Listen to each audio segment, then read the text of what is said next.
We are live. We are live. Hey, welcome. Welcome to Hack Shack Studios, everybody. RT Bear here. And my gosh, it's been a monumental day. Very emotional, and I am very, very tired. I actually think the main reason I'm tired is we did a 6-hour stream on Michael Bancroft's show Friday night. So I did a pontificated show, and then I went and spent 6 hours with Michael and all of his guests, and it was amazing. It was fun, and I think that's why I stayed so long, because it was a good time. And there was some drinking involved, and I think I just kind of wore myself out.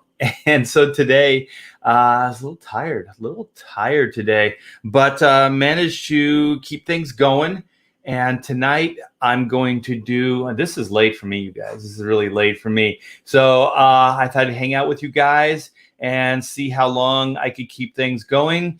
I believe Black and White is 3 hours out from closing. So I thought I'd hang out and see if I can, well, just see how long I could go, actually. This might be a marathon stream. And also, I want to give something away to you guys. I'm going to give a free piece of artwork to you guys, but you're going to have to do something for me in return. So that's going to be the fun thing. And also, we got, I got another thing I'm gonna announce. I'm gonna announce another cool thing happened today. But first, I'm going to say hi to everybody. We have Oni64. How are you, my friend? How are you? Hale, is that Sark? How are you? Hey, Leroy. Is that? I think it's Leo Lur. I think everybody calls you Leroy or Leoy. Lurai, I don't know how to say your name. I'm sorry. I am so sorry. But I saw you in the auction stream on Ethan's show, and I saw you bid on a couple things. So thank you so much. I hope you got a cool piece of artwork from the auction. It was a lot of fun. We got Todd's Truth, Hail Art, and I am sorry. I got to hear somebody say your name. So I can stop butchering it. D Geek Art, hey man, what is up? We got Matt Cisco. Hello, Art, just back, Black and White. Thank you so much, Matt Cisco. I do appreciate it. We are going really, really strong. This Black and White campaign has been overwhelming, actually. I thought we would sell, 100 books and maybe make about 10 grand for the entire 30-day campaign. And man, we exceeded that big time. So I do appreciate you guys. You guys came forward and really supported this campaign, and I do appreciate it. And I thank you for that.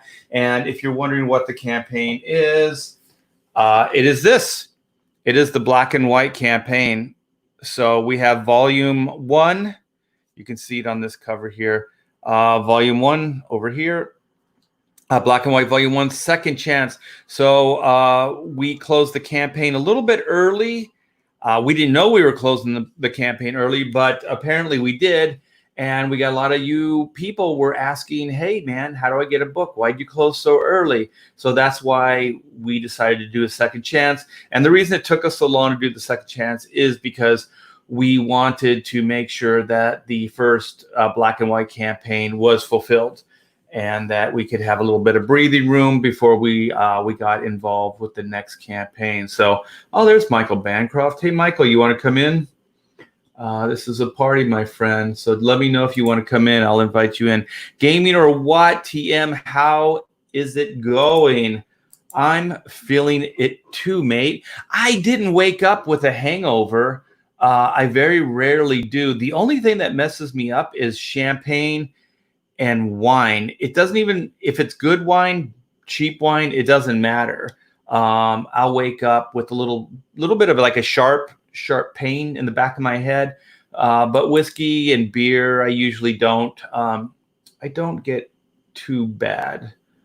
And I think Michael, myself, and what was it, Rot? I can't remember his name. I think we were pretty ripped, man. Yeah, I think I drank a half a bottle of bourbon last night. It was a great stream. I went to bed around 4:30 a.m. Oh, that's right. You were in the chat, man. You were one of the diehards, man. It was fun, though. I hope it was fun for you guys listening because I had a blast. I posted the link to your book on an SJW Twitter thread. Hope you don't mind. No, I don't mind, man. But maybe spell your name phonetically so I could start saying your name properly. I would appreciate that. So Matt Cisco, nice. So Michael, I threw up before going to bed. No, you didn't. Did you really? People were saying that the reason you kept blacking out your camera is because you were going to puke. Was that true? Dude, did you have that much to drink that you threw up? Or are you kidding? Dude, if you drank that much, you handle your alcohol very well. Like I said, when you're drinking, dude, you have a poker face because you don't let it on how ripped you are or were. Ben L says, just picked up a copy in the last few hours. Thanks for the heads up. Congratulations on another campaign. Thank you, Ben. And also, I showed these just a couple minutes ago. They're done. These books are printed. All we're waiting for is the trading cards. And we were told, well, Pamela told me this morning, she said that the trading cards, she said 9 of the trading cards. She didn't say, and they didn't say which trading cards we were going to get, but we're going to get 9 of the trading cards this Monday. So 2 more days. I'll keep you guys posted. Hopefully they're the black and white campaign cards. And if they are, then we can start fulfilling orders next week, which is freaking awesome.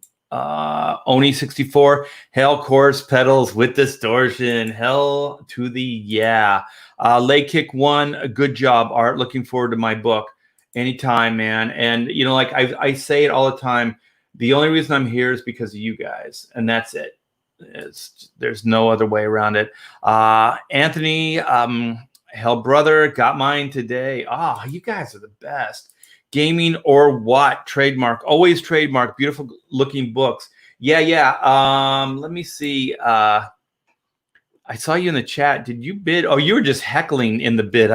In the Ethan stream, I think. Want more sales? Show some skin, baby. I showed like my foot in Ethan's stream. Oh, I'm sorry. It was the one right below it. LOL, Michael Bancroft. Michael Bancroft is becoming one of my favorite YouTubers. I like his show. He's very low key. And Leroy, okay, you're very good, man. So I was saying it right, Leroy. Thank you, my friend. So I was on it. Shout out to God Hand. Yeah, shout out to God Hand. I borrow ideas. Hail Art, I bought your original run of black and white. Oh, cool, man. I wish those books were a little bit more rare so they would they'd be a little bit more expensive. But we sold so many of them in the day that you know, one of the criteria for collectibles is rarity, condition, and demand. So there's a lot of those books out there. We sold quite a bit in 1994. Nerd is the word. Nerd is the word. Bird. Nerd is the word. Hail all. All right. Well, I'm all caught up, so I'm going to show you what this is all about, why we're here, and while we're talking, why? Ooh, gosh, I'm already slurring my speech here. Why we're here. Share screen. Bloppity bloop, blop. Hit this. Hit that. All right. Well, we should be seeing the Black and White Volume 1 Second Chance campaign page, and we are. So, oh my gosh, look at that. $36,433 worth of backers. Thank you so much. We have 622 backers with 3 hours left. Like I said, you guys, I am so overwhelmed, so completely overwhelmed with this. And we can keep it going. We still have 3 hours. So if you guys could, please tweet this out, share it on your social media. That would be a good idea. If you could, I thank you in advance. So yeah, Black and White like I was saying, we had a first campaign last year. It did really, really well. I think we almost did 70K. And then with this campaign, if you add the two together, we are at that that six-figure little lovely little lady numbers club, I guess it is. So we're at the club level. So I'm part of the big kids club, the cool kids table I can eat at Thanksgiving. Oh my gosh, hold on. Oh geez. All right. I also spent some time at the pool. I think I got a little blown out in the sunlight. So a little bit of drinking, a little bit of hanging out, a little bit of sun. Art is a worn out dude. So yeah, so this is the new artwork for Black and White. I did it along with Comicsgate's own Kyle Ritter. He did the color work. I did the pencils, inks, and I think it came out pretty good. Like I said on a previous stream, I was a little unsure about it at first, but I'm really, really proud of this now. Whenever you draw something, there's always a little bit of like, I'm not really sure about it. And then hopefully in time, you know, it turns out like this, where you're like, I really like this piece. Sometimes it doesn't turn out that way, but this one actually did. So I'm really happy with this. And what we're going to do with this artwork is every one of the tiers, you guys, every one of the tiers will come with a trading card based on this artwork. So it'll be a 25th anniversary commemorative. That's the card we're waiting to get back from the printers. And once we get that, then we can start fulfilling this campaign. So you can also get this piece of artwork as a poster. I'm calling it the Total Bot Annihilation poster. It's only $25. And we have a tier. We also have a tier where you can combine it with a book. So we have the graphic novel plus the poster. That's $50. And keep in mind, all of the stuff comes signed. So the books come signed, and so does the poster.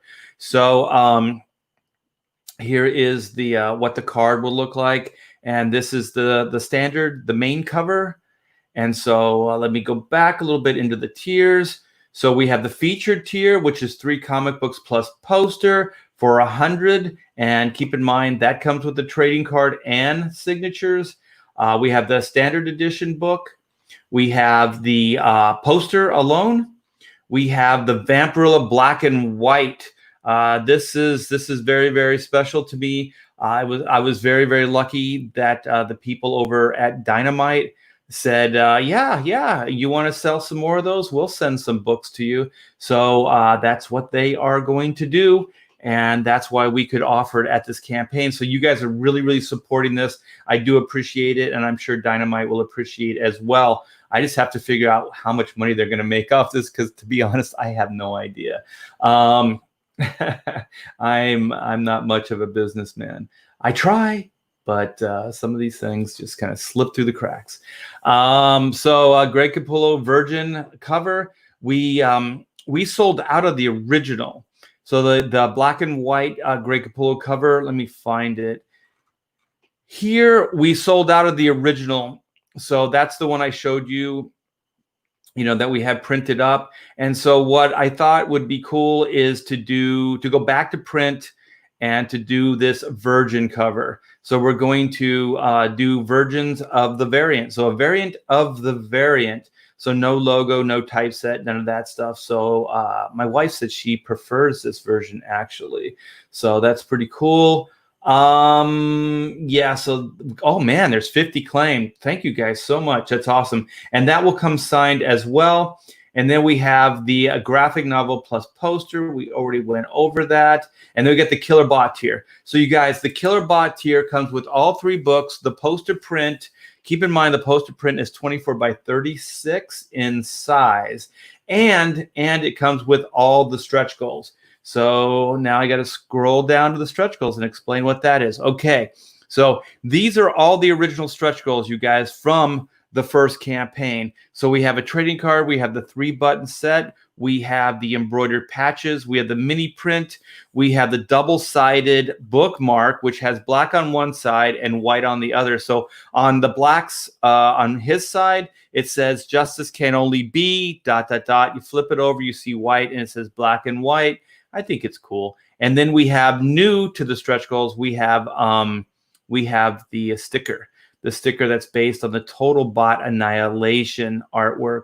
So that's going to be cool too. That's at the printers, so we're waiting to get that back too. Most of the stuff I'm thinking is going to come in this coming week. We have original artwork tiers too. So we have this piece here, which is it's got black and white in it. We have this one that has the bad guys. This is the bad guy scheme page. And then we have this one where it's basically the villain first rears his ugly head in the story. And so then here's the full-on artwork for Black and White Vampirilla. This is a commemorative cover, Black and White's 25th and Vampirilla's 50th. And this is the cover for issue 1 of Vampirilla. And then we have the Black and White Volume 1 with drawing, you guys. So if you want me to draw for you, back this tier. Also, we do have some add-ons. So you can get the artwork as an add-on. You can get the stretch goals as an add-on. And I do believe you can get the Greg Capullo Virgin as an add-on. So very cool. Like I said earlier, you guys, thank you so much for backing this and supporting this. We're 3 hours out. And we're at 622 backers, 622, 627. Holy crap, man. That was 5 more backers. We are a stone's throw away from 37K. Holy crap. 37K, you guys. What is that? $7. $7 away from $37,000. That's pretty good for a month's work with a lot of people that are supporting you, a lot of great people. Let's go back to the stream. So, oh my gosh, I come back and I got a super chat. You guys are awesome. The Squish Show, $5. Back to Black and White. Can't wait to make my review video. When you do, send it to me and I'll post it all over town, as long as it's a favorable review. Be fair, be kind, be nice. And also, you guys, what was great about the first campaign is I urged you guys to take pictures of your stuff when you get it. Take pictures of it and send it to me, and I'll post those all over as well. Michael's saying, send him a link. Okay, got a link? Yes, I do. I'll get one for you. Invite, boom, link. Let me go to my Twitter. And so I can get Michael in here. He can help me do some heavy lifting because God only knows I'm exhausted. There he is. There he is. Here you go, my friend. Paste and send. All right. So it shouldn't take too much time for that.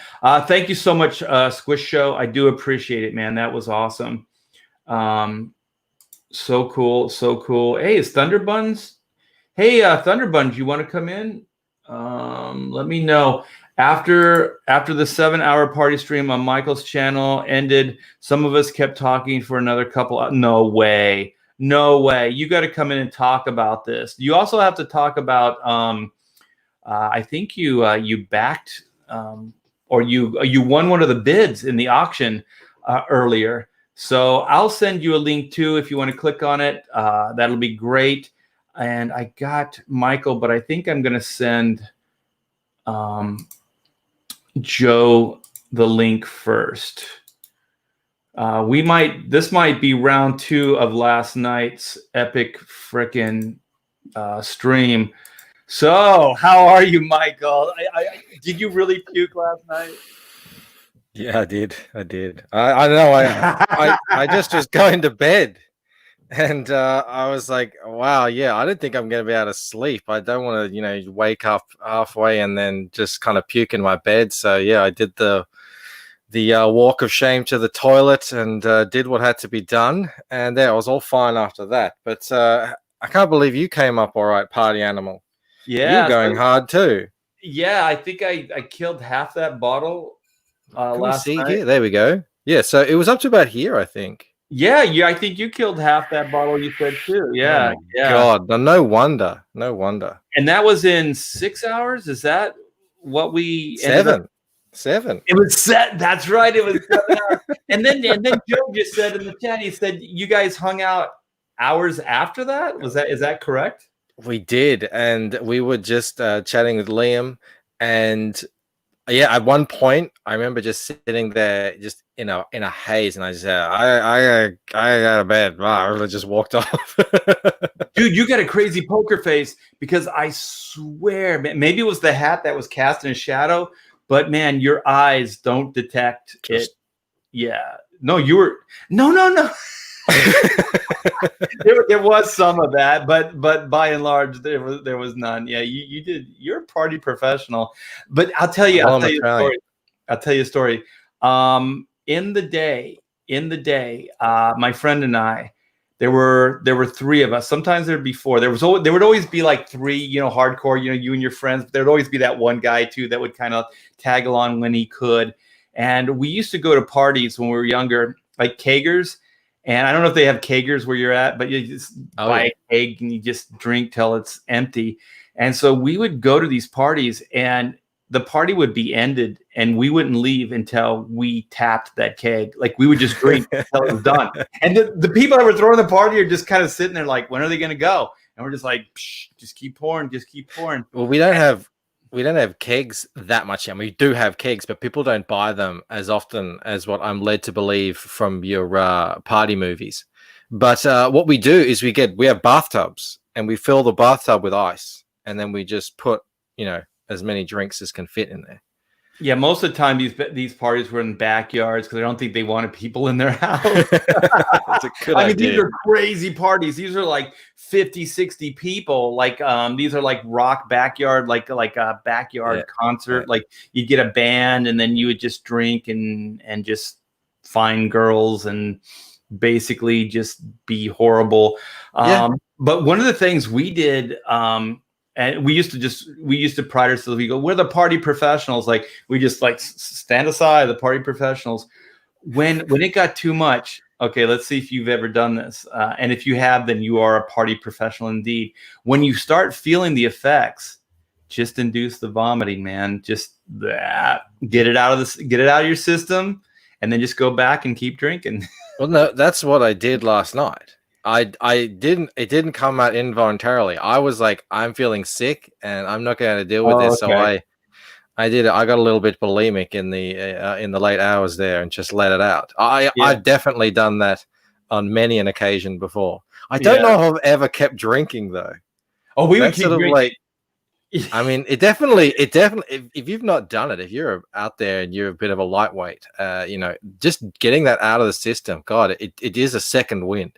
Oh yeah, you could go back in and we would just tap that keg. And then I do remember when we were experimenting with a legal substance, if you're doing booger sugar,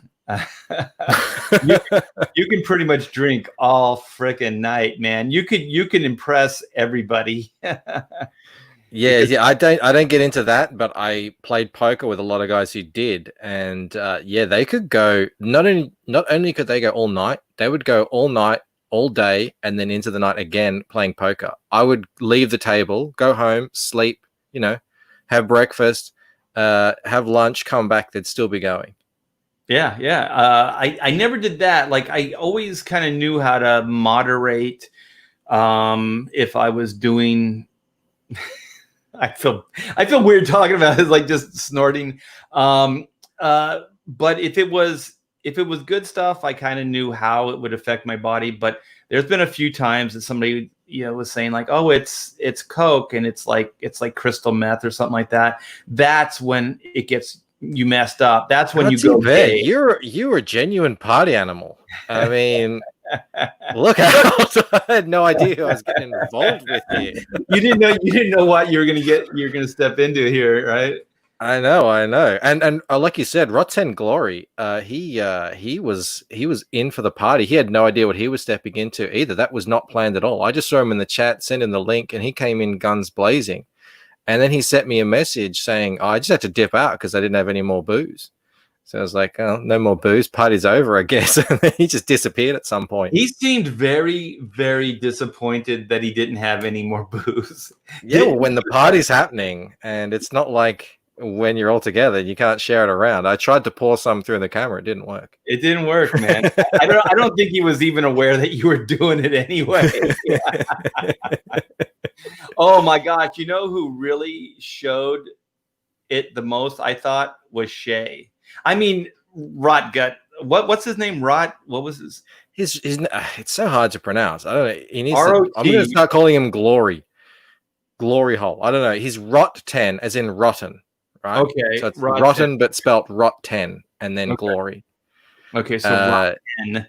But Shay, I felt bad because I think she felt a little peer pressure, and didn't she chug that moonshine? And then she just downed it.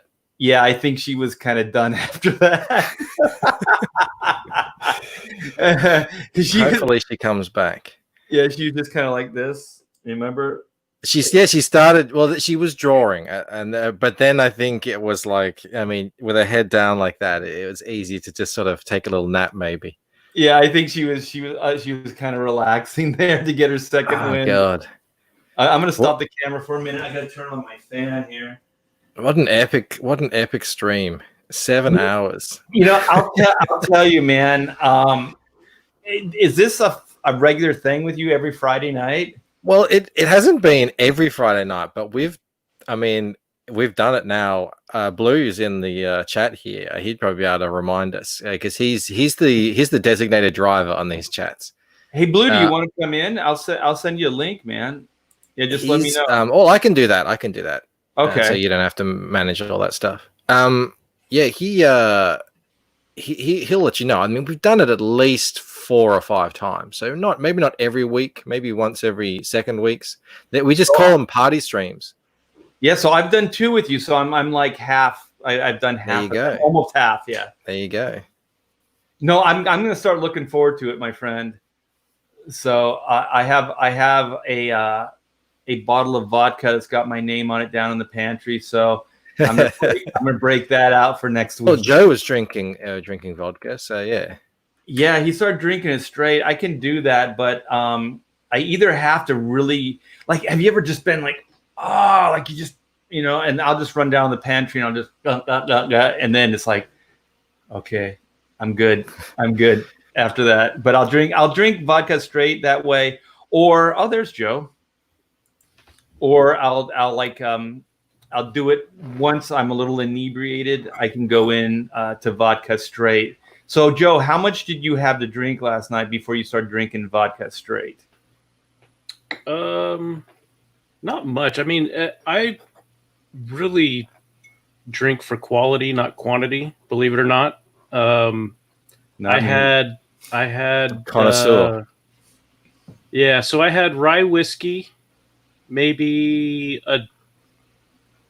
somewhere between a double and a triple, and then I had somewhere between a double and a triple of vodka. But I was also drinking water the whole time, before, during, after. Were you drinking on the Pontificator show, or were you just drinking on Michael's stream? I thought you were drinking earlier. Yeah, I think I had the whiskey during Pontificators, and then the vodka on Michael's show. He brings in the water. He knows how to run the marathon. Yeah. You look so much more serious now without your Mountain Dew hat. Oh, I could bring that back if we're going to leave that for when the when you get onto a party. Well, now Michael, without his protection, we can read his thoughts. Yeah, it's over there, but I don't know if I want to bring that out. It's like it's a special occasion hat now.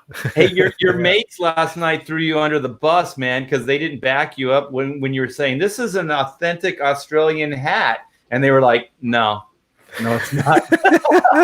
Well, I bought it in Australia, so technically, it is. I can't say it was made in Australia. It probably wasn't. Was it made in Mexico? It's definitely No. a sombrero style. I've got no idea, but yeah, not traditional Australian, but I'm an Australian. It's got an Australian flag on it. What's the problem? Yeah, well, I didn't have a problem with it. It seemed like your friends did. It seemed like we'd sort of passed a point last night where we get to know each other a bit more now, and now the real banter starts and the ribbing begins. It seemed like I was copping a fair amount of it last night, and I enjoyed it. Well, I thought Rotten was he started dishing out pretty mean, like towards and that's the first time I've ever met that guy too. That's funny. He was awesome, man. I want to do a stream with him again, man. He was a blast. And then it turned out like all three of us in the middle were all the California guys, right? Because it turned out that he was from California, Joe's from Cal, and so am I. So, yeah. Well, let me see what's going on in the chat here. Hey Art, I shared to my modest 620 followers on Twitter. Hopefully you get a couple buys. I do appreciate Jimmy Owens, anything you guys. So if you want to tweet out, you want to share on Facebook, Instagram, it's a party. The more the merrier. So I do appreciate everything. So yeah. So Blue Samurai says, he says Rotten. It is most Fridays. So yeah, we'll do it again, man. I mean, if you'll have me, I'll come on and I'll drink until we drop. What's a party without the party animal himself? Yeah, I'm a little older now, so I don't really pride myself on the party professional aspects. That ship has sailed, but I'm sure Joe would, because Joe's a younger man. Oh, maybe relatively, but I tell you what, man, it's been a long time since I stayed up for 24 hours and spent Joe, that much. You were there afterwards. Yeah. I mean, how long did we talk? We talked a long time. But think about this: like Shay is from is she East Coast time? Yeah, she's in Maryland. Said Eastern time. Was it? No. She said she was born in Maryland, but she's in Ohio. No, born in Utah. Currently in Maryland. Yeah. Okay. So she's 3 hours. She was 3 hours ahead of us. So she was actually probably up the longest out of all of us. So she kept it up pretty good. Why? Just hanging out with I don't know, but it didn't become like those old days where you just kind of like keep going until that one person says, I'll see you later, and then, it's like, okay, that guy broke, so now we can all go, thank goodness. I can stop drinking now. Yeah. And now that you've got, we had 9 to 10 people in there pretty much the whole time. Yeah. And so now you had a steady of like 19 to 23. No, I mean on the panel. Oh, yeah. So actually in the show. So if one person says it, it's not a problem. It's when you get down to about 5 or 4 and one person says that, all right, it's they start looking at their clock. That's when it might be time to wrap it up. Well, sadly, I think I was that guy that broke the cycle last but I think it needed to be done. You said it kind of right on the 7-hour mark, so yeah. And then I did notice, Michael, you jumped in right away. Like, let's call this a day. I got some puking to do. So did you sleep on the couch last night, or did you? No. I just slid into bed. Actually, my daughter was sleeping in my bed where I was supposed to sleep. So in my drunken state, I had to gracefully kind of pick her up and carry her back to her bed. Oh, and luckily, no heads were banged into walls or anything like that. It was all fine. Yeah, it's amazing how quickly you can sober up when you have to, right? That's right. Yeah. Well, after you've relieved your stomach in the toilet.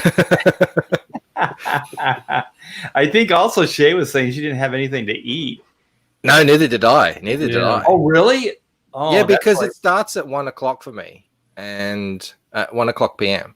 Okay. So I'd had breakfast that morning, but I didn't have lunch.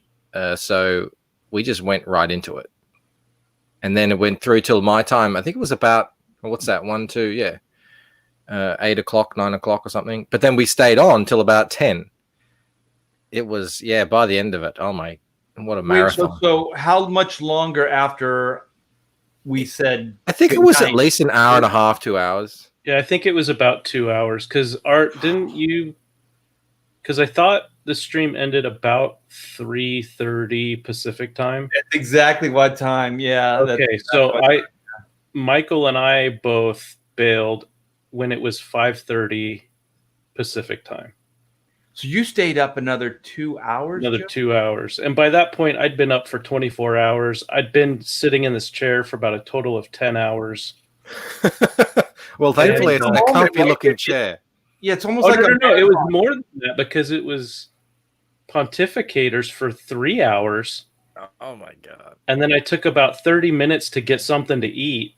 3, 4, 5, 6, 7, 8. And then it was maybe another 6 hours on your stream, Mike. Like 8 or 9 hours, right? And then another 2 hours in the green room after that. So I was like 11 hours sitting in this chair.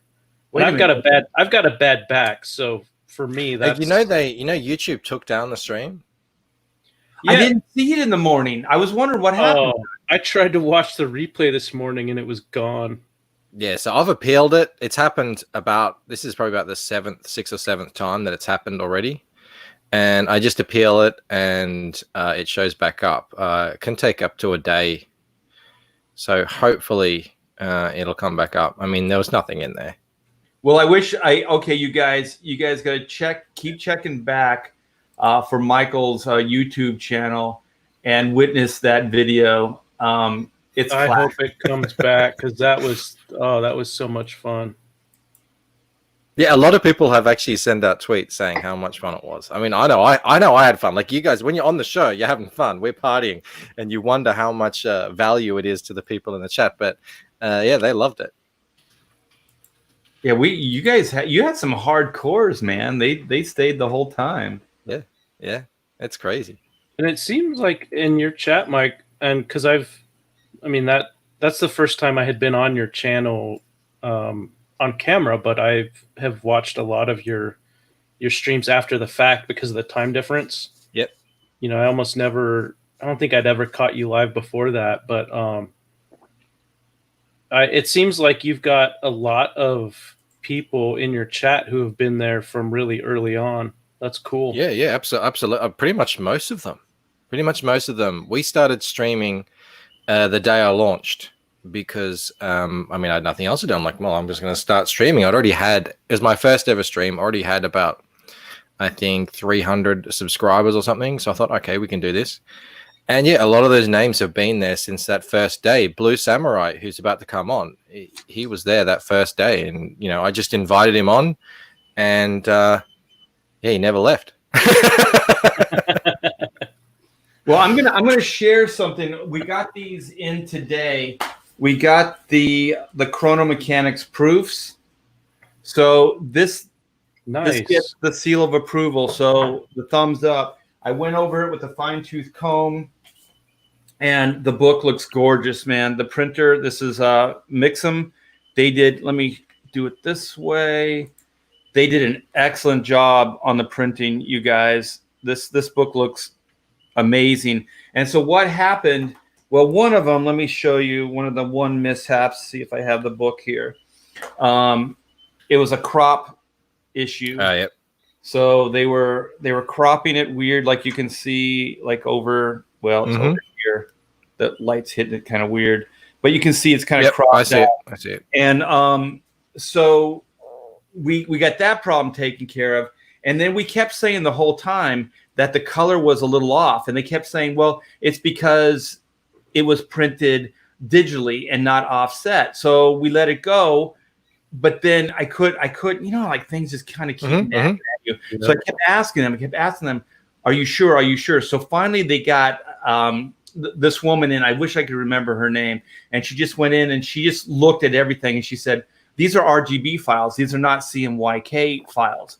So then, I was like, well, that's what we sent? And he goes, well, have your guy send me CMYK. We'll print up another set of proofs for you guys on the house. They're so good. They want to work out all the problems on the house. And holy shit, look at these pages. I wish let me move the light a little bit and see. Your margins on those pages look especially aesthetically pleasing, Art. Oh, cool. Tight. They're tight. Yeah. Looks great. Yeah, I was. It makes them. They're such a good company in that they list everything on their site exactly how they want you to send it, right down to the profile, the CMYK profile that they want you to use. Yeah. So, and go ahead. Yeah, I had the poster print that I'm going to be including with my campaign done as a proof as well through them, and yeah, I was blown away by the quality and the colors, and it really does match incredibly well. Yeah, I was really what you send.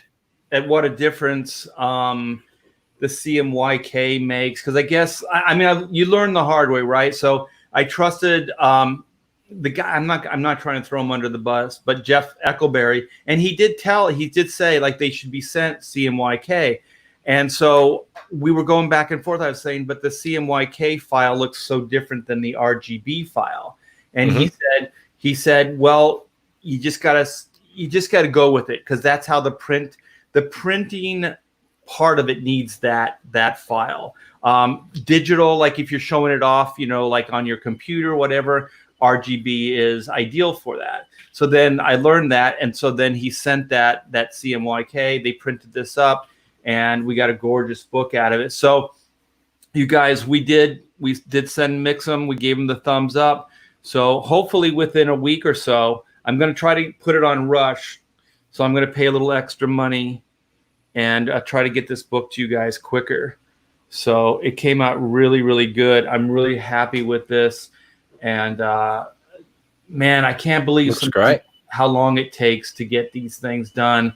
The back and forth, and because I don't know their language, so it's almost like legalese. You got to learn a different language. So printers have their own language. So I'm still learning like all the numbers, the sizes, and all this stuff. But I think I got it down now. Yeah, I think I'm lucky with that. I've been involved in printing for nearly 20 years now, so I know that whole game back to front. So that's another little edge I've got that I can completely understand. If you've not done this before, there's a lot of little things that you need to get on top of to get the product, the final thing to look how it needs to look. Yeah, right? I mean, once you kind of know and you understand it, then it's just kind of business. You just finish it and then send it, which I know now. But like with Marvel DC, I mean, all we would do is finish the artwork, scan it, put it on a template, make sure that it was the right size, and then we would just send it to their FTP server. And that's like the extent of it. So, and then I work with Jeff Eckelberry, the letterer, and he's usually right on top of it. But for some reason, that RGB CMYK just got confused, and those RGB files were sent versus the CMYK. Better do it. Yeah. And there's some, I would say, unscrupulous people in the print industry that will try to tell you that like digital printing is the end result is indistinguishable from offset printing, and it's just not true. And I whether it's RGB versus CMYK, that would be one difference that different printers may require depending on their setup. But also, if there's anybody in the chat, I know for a fact that like Chaotic Neutral and there's a couple of other people who are either doing books or are thinking about doing books. And I would just say, do absolutely all the research that you can with printing, because there definitely is a lot to learn. And you should always try to find a printing company who will work with you, answer all of your questions, not feel like you have to just do whatever they tell you should do, but they will actually ask what your needs are and try to meet those needs. And if there's something that's missing in there, they should be happy to negotiate with you to try and make sure that they can do whatever it is you need done. Yeah, I have to say that Mixum, I mean, other than the time lost, they were more than willing to work. But I do have to say that we were working with a guy named David, and he just kept saying it's because of the offset or the it was digitally printed. So he said that's why the color problem was there. So they're the experts, so you kind of go along with it. So I was glad that I was a little bit of a nudge. You know what I mean? Because I kept saying, "Are you sure? Are you sure?" So that's when I think her name was Laura. She went in there and she looked at the files, and then that's when we found out they were. Get the printing exactly how you want it to be. You really do not want to have anything out there that is, you just got, like you said, that feeling that's it's just not right. No, you don't want any feeling like that. You spend all the time promoting, drawing.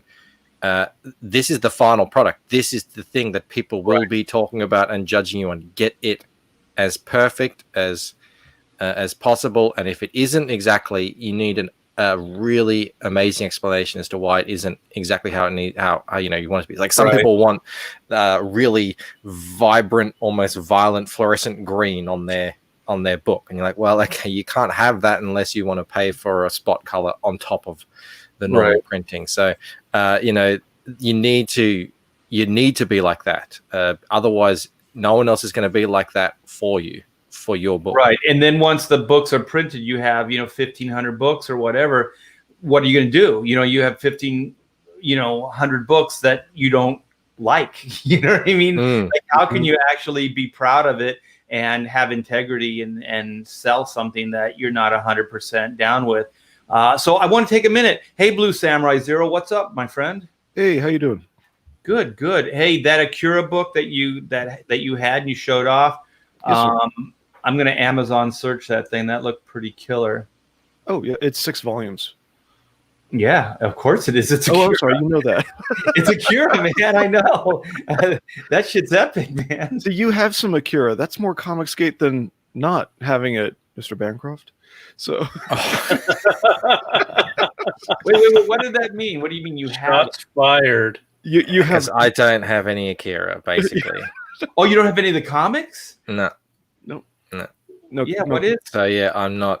I'm just a failure, obviously. Well, we can be a failure together then, because I don't own it either. It's there you go. It's one of those where I've known about it and its place in comics history, and I've always had it on the to buy list, but I've just never gotten around to it. Well, I was at that right point in time, right? I think it was one of the first, because I think when it came here into the States, they theatrically released it, because I remember seeing it in the movie theater. It had subtitles, but I remember seeing it in the movie theater, and it blew me away. And then, because I saw the movie first, and then I got into the comic books, and I was like, holy crap. And then, you realize that it just keeps... It's epic, man. It just keeps going and going and going. And the artwork, I don't know how they did it or how, it was done, but the artwork is continue. Like, it doesn't, it's steady. Like, you can't see like any hacked pages. You can't see any inconsistencies in the whole run. Like, every one of those pages is 100%. From start to finish. I mean, Blue Samurai, do you know how many pages that series is total? Over 2,800. What? 100 pages of crazy consistency. I've done long runs on books, and I guarantee you, if you were to look, you wouldn't see that kind of consistency. That dude's a machine. I don't even know his name, but that guy was a machine. Andino Palacio says he closes his eyes and he hears Oz when I speak. That's racist, Andino. All us Aussies are not the same. Yeah.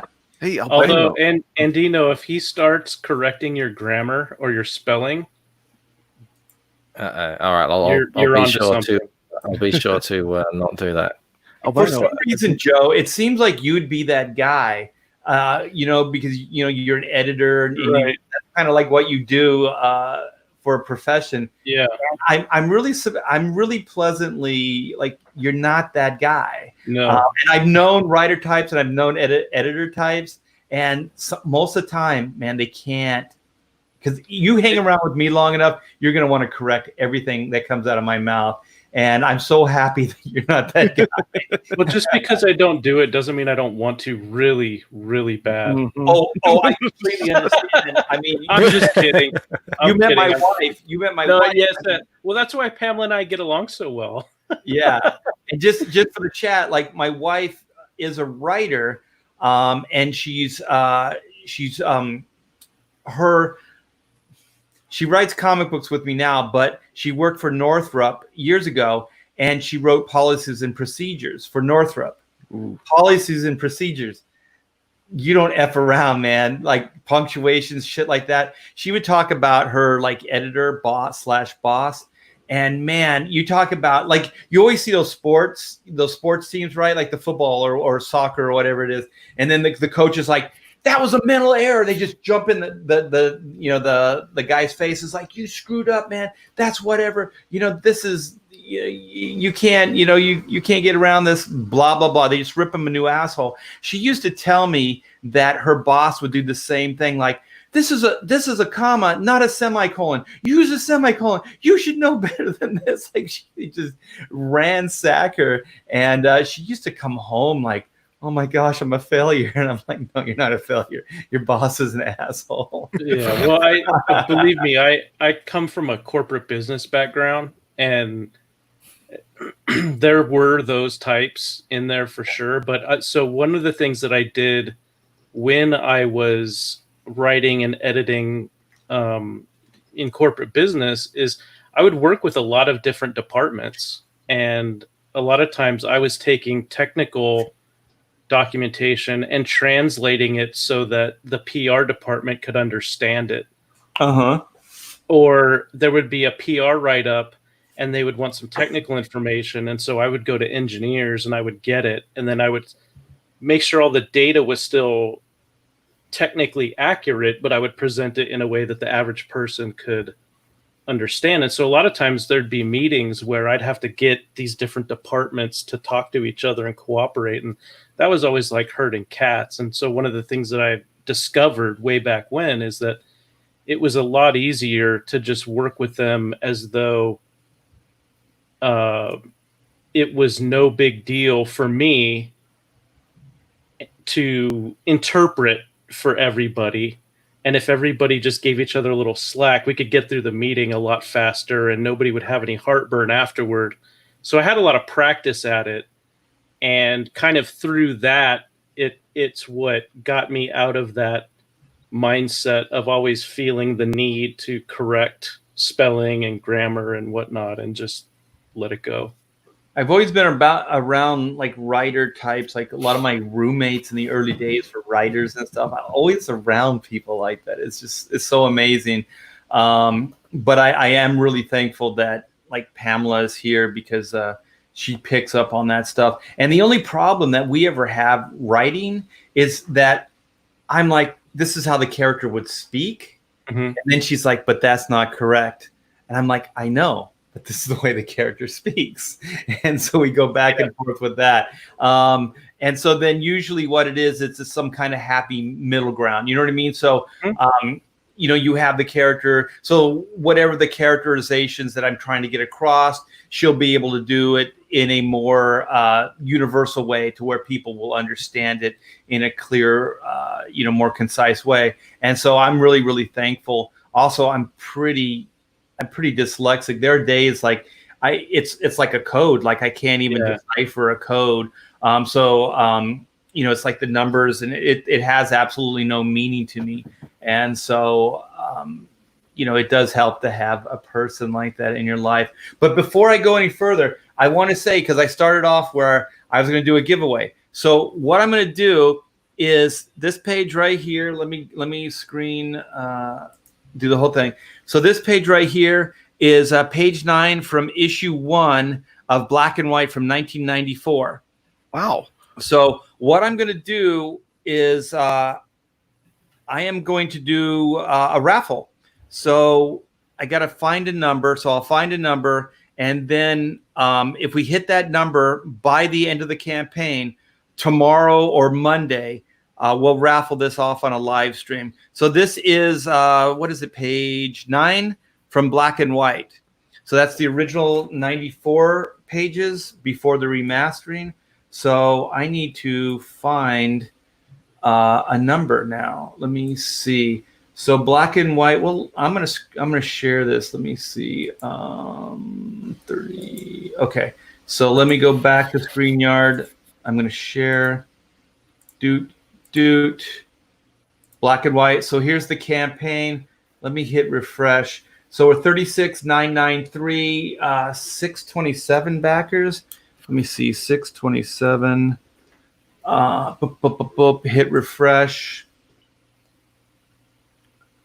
All right, we got 2 more backers. So we're at, we just hit the threshold, 3763. We have 2 hours left now. Only 2 hours left, you guys. What should we do? How many more backers do you think for 2 hours? You think? I don't know, because I undersold you hard last night. I was saying, "Oh, this is so going to get to 600 backers by the time you finish out," and obviously you just blew right past that. So, who knows where this could go? Yeah, you know what I'll do? I'll do 650. So if we can get to 650 backers, we'll raffle that page off. So we don't have to get that by this live, because I don't know how long you guys are going to want to hang out with me and everything. So I don't know if I'm going to close this out on a live stream or not. It'll depend. Maybe we can start drinking. And my wife did say no drinking. And no drinking tonight. She's not here. She's not there. She's probably listening. She was chiming in last night in your. Oh yeah, she listened. She was like, "What did I say?" She said, "I can't believe you said I didn't spend enough on that whiskey. That's it. You're not getting any more whiskey anymore." So I'm writing 650 backers on this piece of artwork. So I'll keep reminding you as we go. Mm-hmm. So that's not too many more, and we got 2 hours, so we can do that. I think we need 10 backers per hour. 10. Oh, there you go. Blue Samurai did the math. Well, anyway, I've been trying to sculpt a tweet here, so I better focus. Sculpt a tweet. Oh, and that's Sim's artwork. That's your. Most people just write a tweet. Blue sculpts one. He sculpts. He needs to get the Fibonacci code involved, Fibonacci sequence involved, so it's perfectly harmonious. Okay, I'm taking Lucent Man. I'm taking your tag out of my tweet now. Hey, Bandito's in the chat, and he says he'll drink with us tonight. Well, bring him in. He missed that last night. All right, I'll send him the link. So, one of the things too, you were talking about that print, Michael. You want to share it? The Lucent print? Oh, yeah, sure. Yeah, and we can also share your campaign. Well, while you do that, I'm going to go get a drink. Of water, coffee, vodka. Oh, no, I'm breaking out the good stuff to celebrate tonight, Art. Also green tea. If you guys start drinking, I'll start drinking too. No, I'm gonna get some ice though, because I'm you drinking that whiskey straight again. That was some hard shit last night. Well, that's what I'm gonna do, but I'm gonna get the good stuff, not my daily stuff. Since we're celebrating you not only closing out the Second Chance campaign, but you joined the Six Figure Young Lady Club. So yeah, we're getting the good stuff tonight. That's the total of the 2 campaigns added together. Yeah. So that's so good. that you can do that. Because I guess Ethan did it. Absolutely, you can. Absolutely, so, yeah. It's for the book. For the book. How much did this book make? Absolutely, right. So then, when I do the 3rd campaign, maybe move on. That was a question Shane Burgess had earlier. Was when Black and White 2 comes out, might there be a reissue of Black and White 1 for that campaign? Do we know yet? Yeah, I'll tell you, I have gotten a lot of DMs and people in the chat asking to possibly do that Total Bot Annihilation as a cover for Volume 1. Mhm. So reissue it, because I'm almost positive, you guys, that we're going to sell out of that volume 1. We already sold out of volume 1, the standard cover. We already sold out of the Greg Capullo variant cover. So I'm pretty sure that we're going to sell out. And if we do, or we will, I might offer the original volume 1 with that variant cover of that new piece of artwork. Mhm. Where black Paul and white. Acevedo in the chat said, "I've already backed black and white and chrono mechanic." Well, that didn't stop me last night. I backed again. Yeah, thank you, Paul. I do appreciate it, and I do appreciate it, Michael. The thing is, you guys, if you ever want Michael to back your book, just get him drunk. Yeah, just getting drunk on the channel, and it happens. Who knows how it happens? I am looking forward to that poster of the total bot annihilation. Yeah, just that right next to the cover poster from from Micah's book. It just my life is going to become Comicsgate, like just all over my walls. Yeah, I've got a place for it right here, I think. Yeah, awesome. Yeah, this is the print that everyone gets who backs the Lucent, and this is still, it's sort of 90% done. There's still some bits left to do in it, but it's enough that you can see now. Okay, you said that last night. I have to ask you, what is the 10% that you still need to do? There's a little bit left, a little bit of depth left on the ceiling towards the left, and then just a few little things with the lighting, the way it's coming in, but not much at all. I was actually working on it earlier, and so now it's actually closer to about 98% done. So also, your lighting's gorgeous. I know we fawned all over you for your backgrounds last night, but also your lighting, because I know you're doing the color work as well. Your lighting is really good, and it's hard to do it and when I say simple, I don't mean that is like in a bad way, because sometimes people, oh, it's simple. No, it's really it's real straightforward, and it's a lot of just like light and dark. Like, you don't get overly complicated with. There's not much. I know exactly what you're saying. Yeah, there's not much, gradations and layers on top. It is really just, I've got. I normally just use one light layer for my comic, so I just do the flats, and then I just do essentially a lighting layer, which adds all the depth that I need. This one, I actually added a second one, which is shadow, which I don't usually do, but I went a bit all out on this, and I needed it for the ceiling as well. Right. But, where I was going with it is that I think you have to understand lighting even more so to do it this way. You know what I mean? Because there's no crutch, there's no like gradations, there's no way you can kind of overly complicate things to make it look more sophisticated.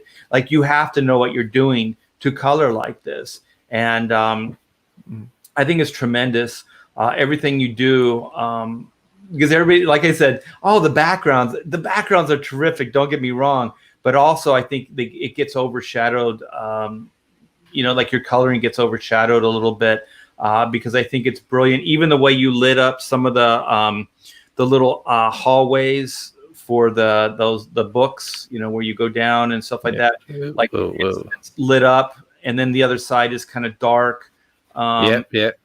That's all fun to do, to get it to you draw it all and it looks so flat because you haven't put in the light yet, and then it really is like, let there be light, turn it on.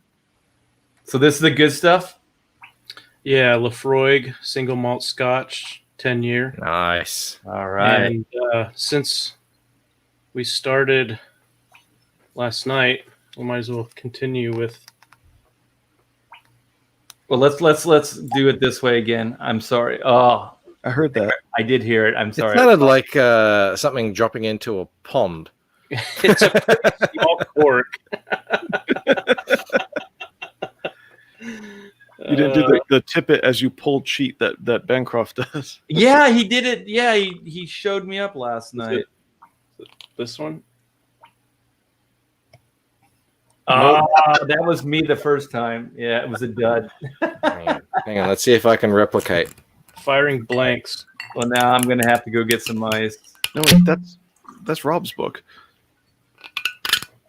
That was the one. I have to read this. Hey, Mark C, thank you so much for the $5 super chat. How about an actual black and white artist edition of Black and White? Holy crap, dude. That would be amazing. Have you guys seen the Tokyo Pop Sean Gordon Murphy 11 by 17 book that Image put out? The thing's gorgeous. No. Yeah, it's absolutely gorgeous. There you look at that. This is not Tokyo Pop, but this is Graham Nolan's Return to Monster Island. The original. Yeah, so this is I'm sorry, I said return, but yeah, this is the original, this 20th anniversary. And this was put out by Ominous Press. Mm-hmm. I meant the original as in the first time they put it out that big. It's big. Yeah. Oh, let me get a close up. How much would a book like that cost to make and ship, I wonder? Well, that's exactly where I was going with this, because I'm going to show you Sean Gordon Murphy's book too. And you can, so it and that's Art on the auction earlier tonight, Art was showing how the lettering, in the olden days, they cut it out and pasted onto the page. Uphill in the snow. And that would have been hand lettering. Yeah, hand lettering. And wow, that's gorgeous. How much was the book? I'm trying to remember. I think it was $40. That's not bad at all. It's not. It's a hard cover. The pages, for anyone in the chat who's never seen one of these artist editions, the pages of the book are the same dimensions as the original artboard. So yeah, I've actually never seen that myself. I've never actually seen one like that. Yeah, so they're all 11 by 17, and they tend to do back matter as well. Let me see here. Mm-hmm. So like this was some of, let me get the, oh, that's cool. okay, Yeah. so this is Graham Nolan. Pencils, inks, colors. Yeah, co-creator of Bane. He's got the campaign, the Chenu, in demand right now on Indiegogo, which I also backed. I highly recommend it. So there was the pencils, and then here's the inks. And then you've got the colors. Is the one above that, is that like the original colors? That's like the virgin colors.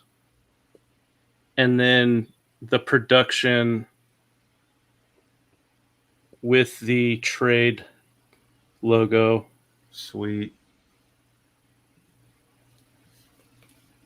That's awesome. Hey, thanks, Mark C.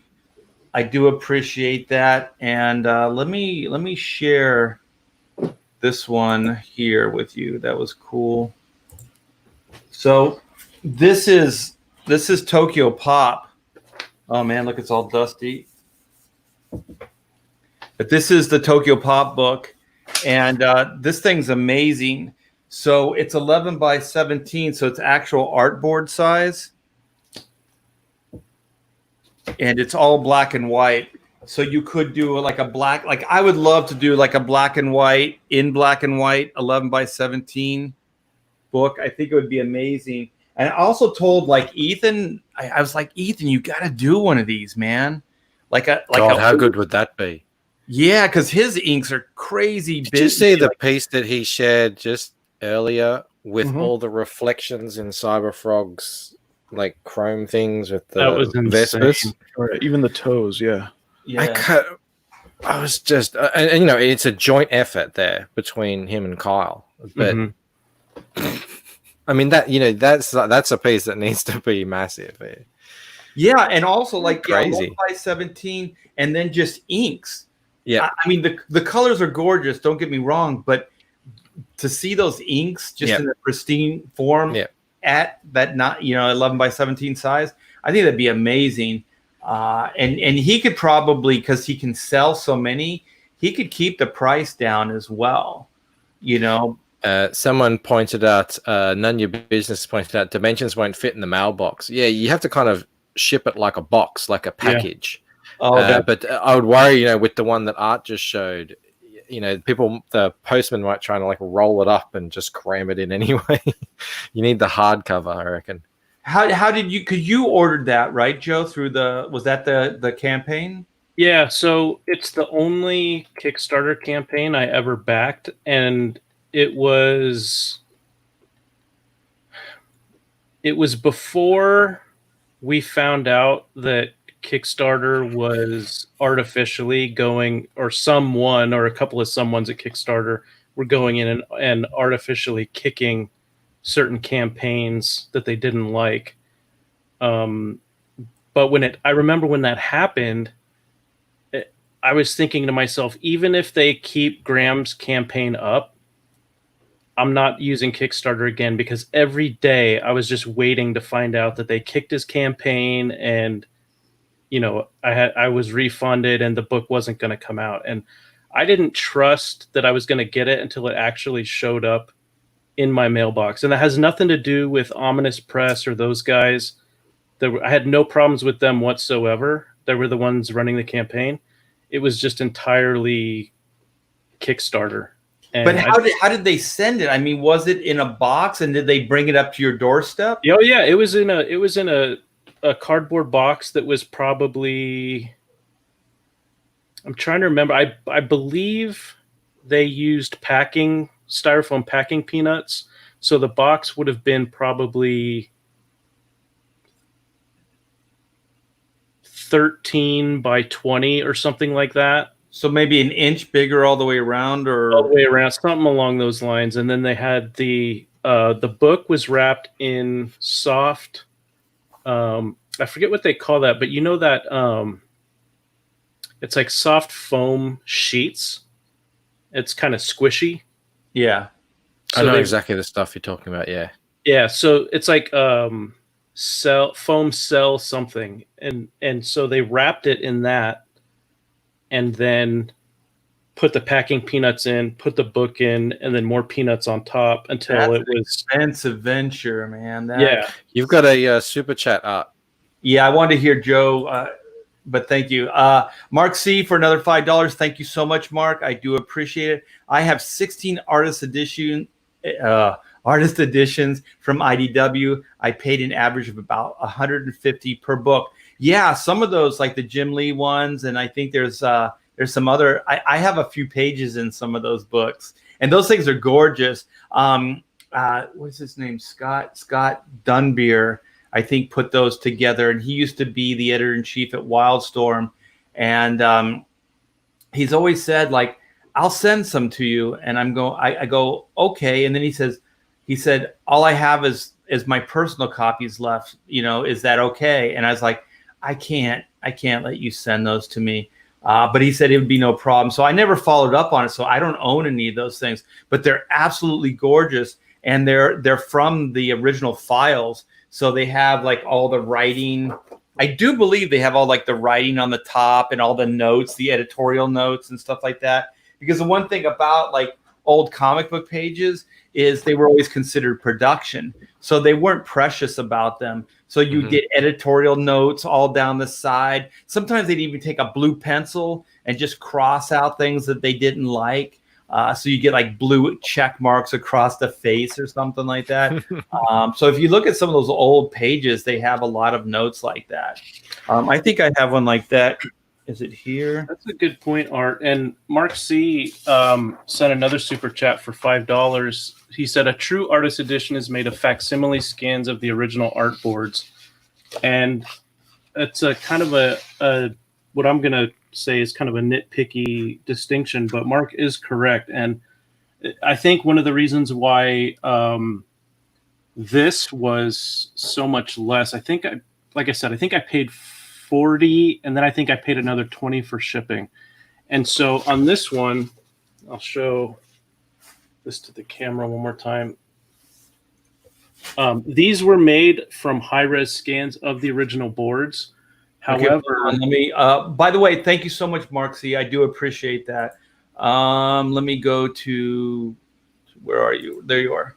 So one difference between this book, which is called a 20th anniversary edition, versus IDW's artist edition, is that if you look at the top, there's no artboard branding. The artist's name is not written in there, the page number, etc. The month, yeah. The month and all of that. So the scans of the art are all in there, but all of the extra stuff that's on, you would see on blank artboard, is not in this one, whereas the ones Mark is talking about, all of that stuff is in there. Yeah, it looks like an original page of artwork. Actually. Yeah, notes in the margins and all that stuff. Yeah. And if you guys were, hey, Joe, can you hold that up one more time? Sure. Like, I think if I'm looking at it and open it up to the inside again, that stuff that's the gray tone. Yeah. They used to call that duotone. Yeah, here's, I'll show you. It's not zipatone. I think it's duotone shade. I think you should be able to see this on this jet. Yeah. And so that's, Well, yeah. let me adjust my screen here. Sorry. So what that is to any of the youngsters out there is it's a board that it's chemically treated. And then I'm not sure if it's a chemical, but you can paint it over the board. So see that sky and everything and all those gray tones, those are painted in, I do believe, on duotone. Mm-hmm. But can you see the texture on the jet? Yeah. So I can't be 100% because the resolution, it's pretty good, but I can't be 100%. But if you see pages like that, like older pages, it's a chemical, and then you just kind of paint that over, and it's almost like you can paint in the gray areas. It's a lot faster than zipatone, and I think in a lot of ways it looks cooler. Yeah, and especially like what Graham did. I don't know if the camera will pick this up, but if you look at the jet, and it's basically just duotone, especially on the rear fins. Yeah, because the thing is, if you go over it multiple times, it'll get darker. So you can actually build it up like an ink wash. Okay, so right there. Yeah. That's, just the duotone. But then when he goes into the sky, it's like he's doing the duotone, but then also running a brush with an ink wash. And so it actually, so it gives a different texture. I got, if I have him on the show, I'll ask him how he did that, because I can't really tell from the camera there. Hey, Art, could you share my screen? Sure can. Okay, there we are. Oh, there it is. I got the biggest file I could. Let's make that as visible as possible. I guess that's good. There you go. Now, I didn't have the same page as him, but you can see the dots on this one. Yeah, that's the duotone shade. Yeah, so that's what he's using. That's pretty cool, man. I forgot all about that stuff. So is it like a dotted sheet that you paint over and it chemically then goes onto the paper? No, it's not a sheet. It's the actual board. It's like artboard that you buy that is painted.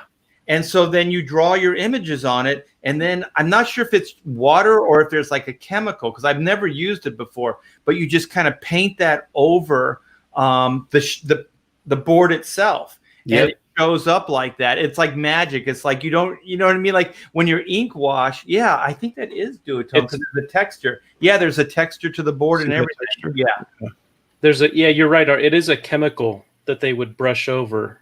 Yeah. So there were though before that there were the sheets, like the zipatone sheets. Yeah, zipatone is different, but this is like a duotone board. This was considered an advancement in technology. And so you could use, I think it's expensive. That's why not many people used it. And so, you could do that. And then, you're more free to just do gray tones, and I think you could build it up. So if you put more down, oh wait, Blue Samurai, hold on. Okay. Yeah, there you go. Yeah, you can see the texture there. And so if I remember right, somebody told me if you go one direction and then another direction, so there might be something to the way you direct the brush to how you build it up. But it's been such a long time because nobody uses this stuff anymore. And notice the lettering is a separate paper applied inside the bubble there. Right. And even through the balloon is drawn on the board because you can still see the duotone paper texture, which is those lines. Yeah. Oh, that's cool, man. I forgot all about that stuff. Mm-hmm. Yeah, this came out. That's a cool find, man. In '98 is when Graham published this. Now, I got these pictures from the Ominous Press site. They have a whole series of page samples, and if you put your mouse over them, a little magnified area shows up.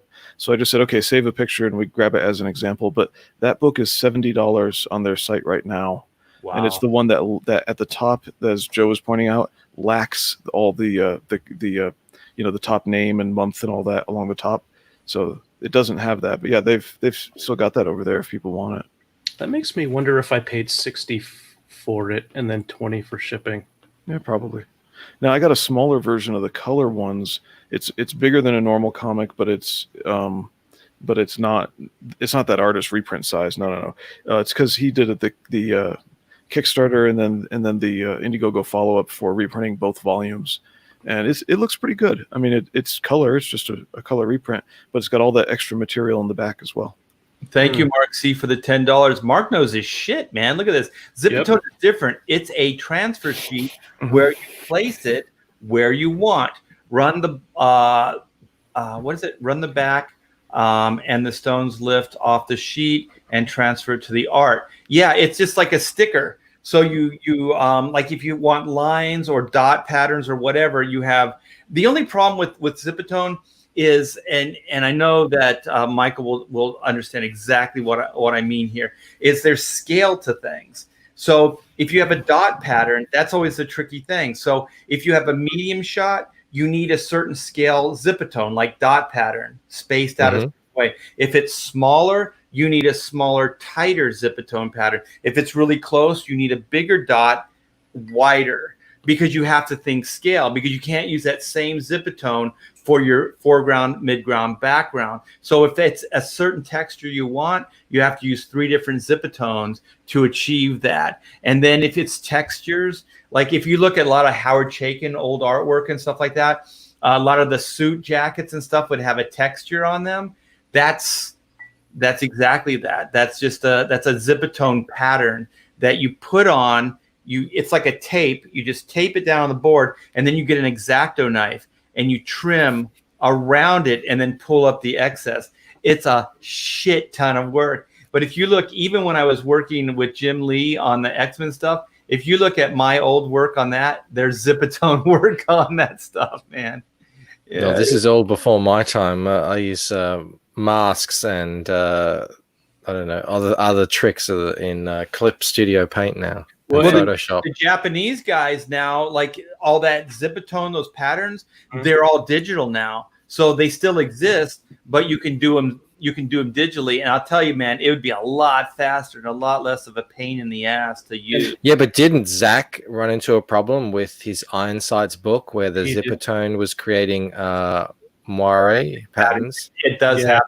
Can that happen with normal Zipatone, the one where you cut out, or is it just... Yeah, because it used to happen more in the old days than it does now, because the old days were the 4-color process. They were dots. So then you had color dots, and then you had black dots. So they would create, they could, create weird, patterns. I don't know the digital technology. I don't know if that could happen still.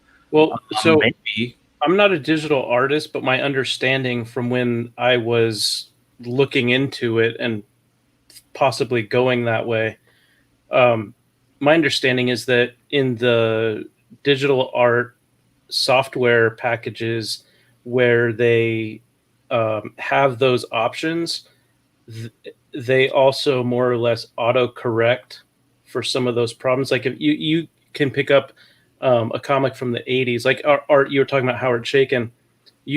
I remember clearly every once in a while I'd pick up a comic and it would use Zipatone in there, and they would have it's almost like they were trying to combine black with a color, but it wasn't exact. And so it was almost like if my fingers are the dots, it's almost like the dots were offset.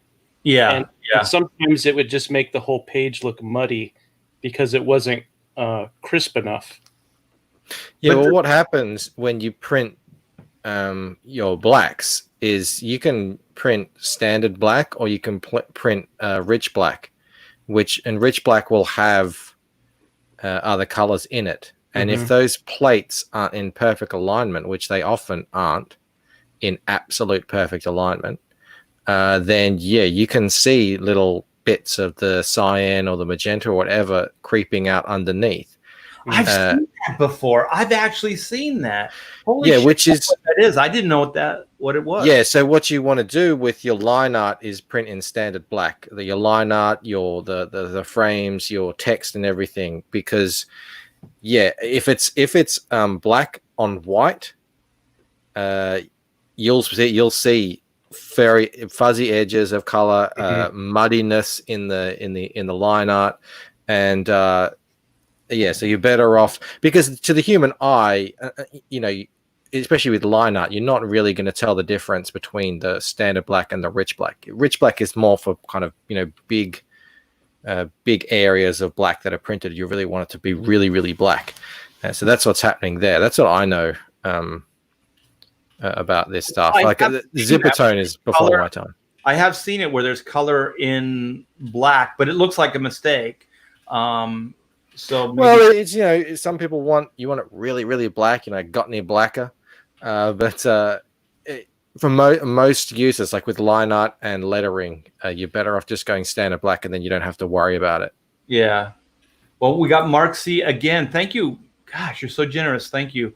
The last time I saw a lot of Zipatone was on John Byrne's Namor. That was a great run. Yes. Over time, it yellows. It does. The original artwork, it will yellow.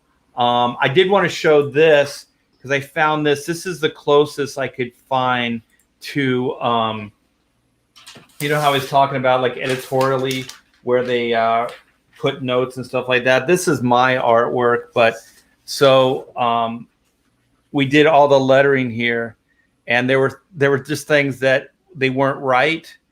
So that's actually me marking them out on my own board. So then we did it as an overlay, the lettering. So this stuff happens in production all the time. Look at that. Yeah. Whoa. My process is so different. It's so digital now. Well, mine is too. I mean, that's like 1994. So I don't draw like that anymore. Thank goodness. I try to do as much on the board, but I still do bring it into Photoshop, and I digitally. There's this thing I do, and I try to keep it hush hush, but I do this stuff with. I do it partially. I do it with like this is a wax like pencil, and you can kind of do tones with it. Are you giving away the secret sauce, Art? So if you can see like that, and then you can build it up, and you can do fades with it, but it will print. It'll print almost completely like black and white. Like it works because this is so heavy. It picks up like ink. Like when you see it, it's real compatible with an inked page. So one of the things I do is like if I'm going to do smoke and things, I'll do a series of stuff with my thumb, where I'll dip it in the white paint and I'll kind of paint into the black. But then also I'll kind of sculpt it around more with this pencil, and then I'll scan it. And then with the brush, I have a texture brush, and then I can change the transparency of it or the opacity of it. And then I can kind of put like this nice little fade over it, and it looks, oh my gosh, it looks so perfect. And I don't have any examples that I could show right now because it's all digital. But I think I showed it. I videotaped me doing it on one of my live streams. But yeah, I noticed that Danny Mickey figured it out, and he's doing it now. Son of a bitch. Yeah, that's the thing about doing things in comics is you do things and you try to like pioneer something or do something outside the box, and then some SOB will go, that looks nice, and then they figure out how you did it, and then they start doing it on their own work, and you're like, oh man, this sucks. Well, to be fair, Art, you did train him up. Yeah, I trained him, and yeah, he knows what's good, and he knows what to steal and what not to steal. Oh my, look at this, Mark C. again. Thank you. $5. I do appreciate it. Shaken didn't use Zipatone that much. Most of that effect was by hand making tons of dots. That's why his looks so muddy. I'm not sure about that. I used to hang out at the Shaken studio, and they use textures. Some of it, though, I will say, are cutouts. Like, there'll be like a texture that he saw in a magazine, like a black and white magazine, and he'll actually cut that out, and then he'll paste that on. If you guys remember, it was Chris Pacello, I think Jeff Loeb and myself, we did the Witching Hour for Vertigo DC, and there's dot patterns and all kinds of textures and stuff. If you guys saw the boards, it would flip you out. Like, this stuff is,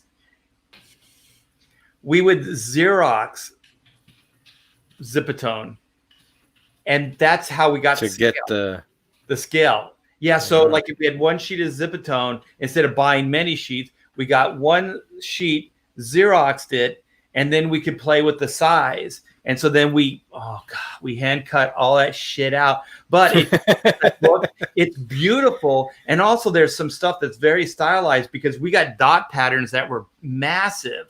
You know what I mean? They were really big and they looked very stylized, but very, very cool. You would also get photocopy kind of artifacts. Exactly. Wouldn't you? Which would be unique on each one. Yeah, and you if you remember like old Neil Adams covers too, like you go, that looks like a photograph. Like there'd be like a cityscape.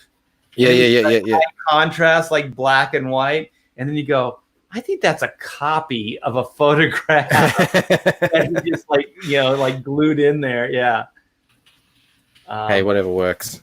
Yeah. I thought, everybody was pushing the envelope, right? Just trying different things with the technology of the time. And it's just kind of like old, like movie Hollywood special effects. When you see those guys do those in-camera effects, I think it's, how they used to call it Hollywood magic. I mean, it really was magic, industrial light magic, because they were fooling that camera. Some of that stuff, if you saw it real life, it looked absolutely absurd and phony. But when they film it, it looks amazing. And so a lot of things that were done in old comic books was the same way, where we were just trying to do it like in-camera effects with the limitations and the technology that we had of the time. And so I don't know. I thought it was a lot of fun. Now you can replicate almost all that shit digitally. You can grab any texture you want. You can bring that in. You can change the opacity. You can place it in. I think it's pretty amazing. And to be honest, I wish I had more time because I would just get lost in digital. I don't know how you do it, Michael, because I'd be checking out all these textures. I'd be bringing all this shit in, and I wouldn't know where to stop. Well, that's the thing. I actually kind of eschew a lot of that. I just draw. I just use the pen. And I've got a couple of brushes that are my main brushes, and I do everything like that. Because, you can. It's like, you go to some restaurants. We have things here called Asian restaurants. They're not Chinese, they're not Malaysian, they're not Japanese, they're just Asian. And you go there and they have something from all over Asia, and they bring out the menu and it's this thick, and you gotta, it's just too much. I just give me a couple of things to choose from. I can't choose. Yeah, exactly. But they are pretty exciting. I do occasionally watch some really cool digital artists do some funky things, and they are pretty impressive what they can do and how quickly they can do it. Well, just for me, this is enough. I can blow things up to the absurd size, like something that is this big on the board, and trust me, I do. I'll blow it up, and then I'll almost like redraw it digitally. Like I'll clean it up and everything. And then when it goes back down to size, it's like pristine. And I don't know why I do it, but I do it. And I think it's just, we're all perfectionists, and we want to make sure everything's the best it can be. And that's why I do it. Hey, Joe, you mentioned you bought some black and white art in the auction tonight. I did. Let me see if I How'd can that go? Page. Well, I won the art, so it went great. I think page over here, Joe. Are we still Was it just the one page you sold?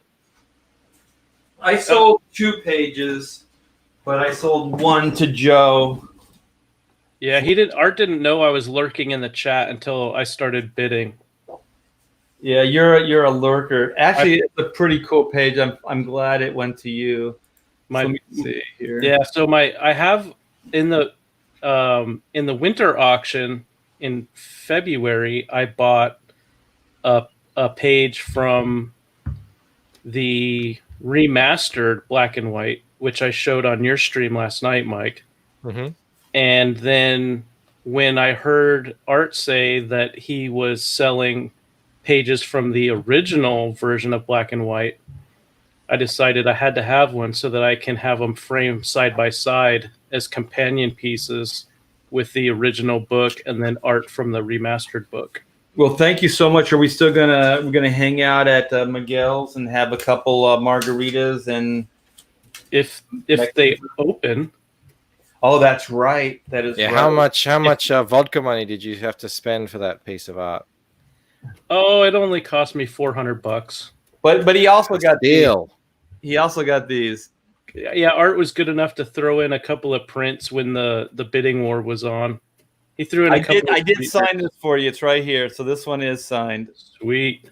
Thank you, sir. Well, thank you, man. And so here's Wonder Woman, and I signed that one over here as well. Yeah.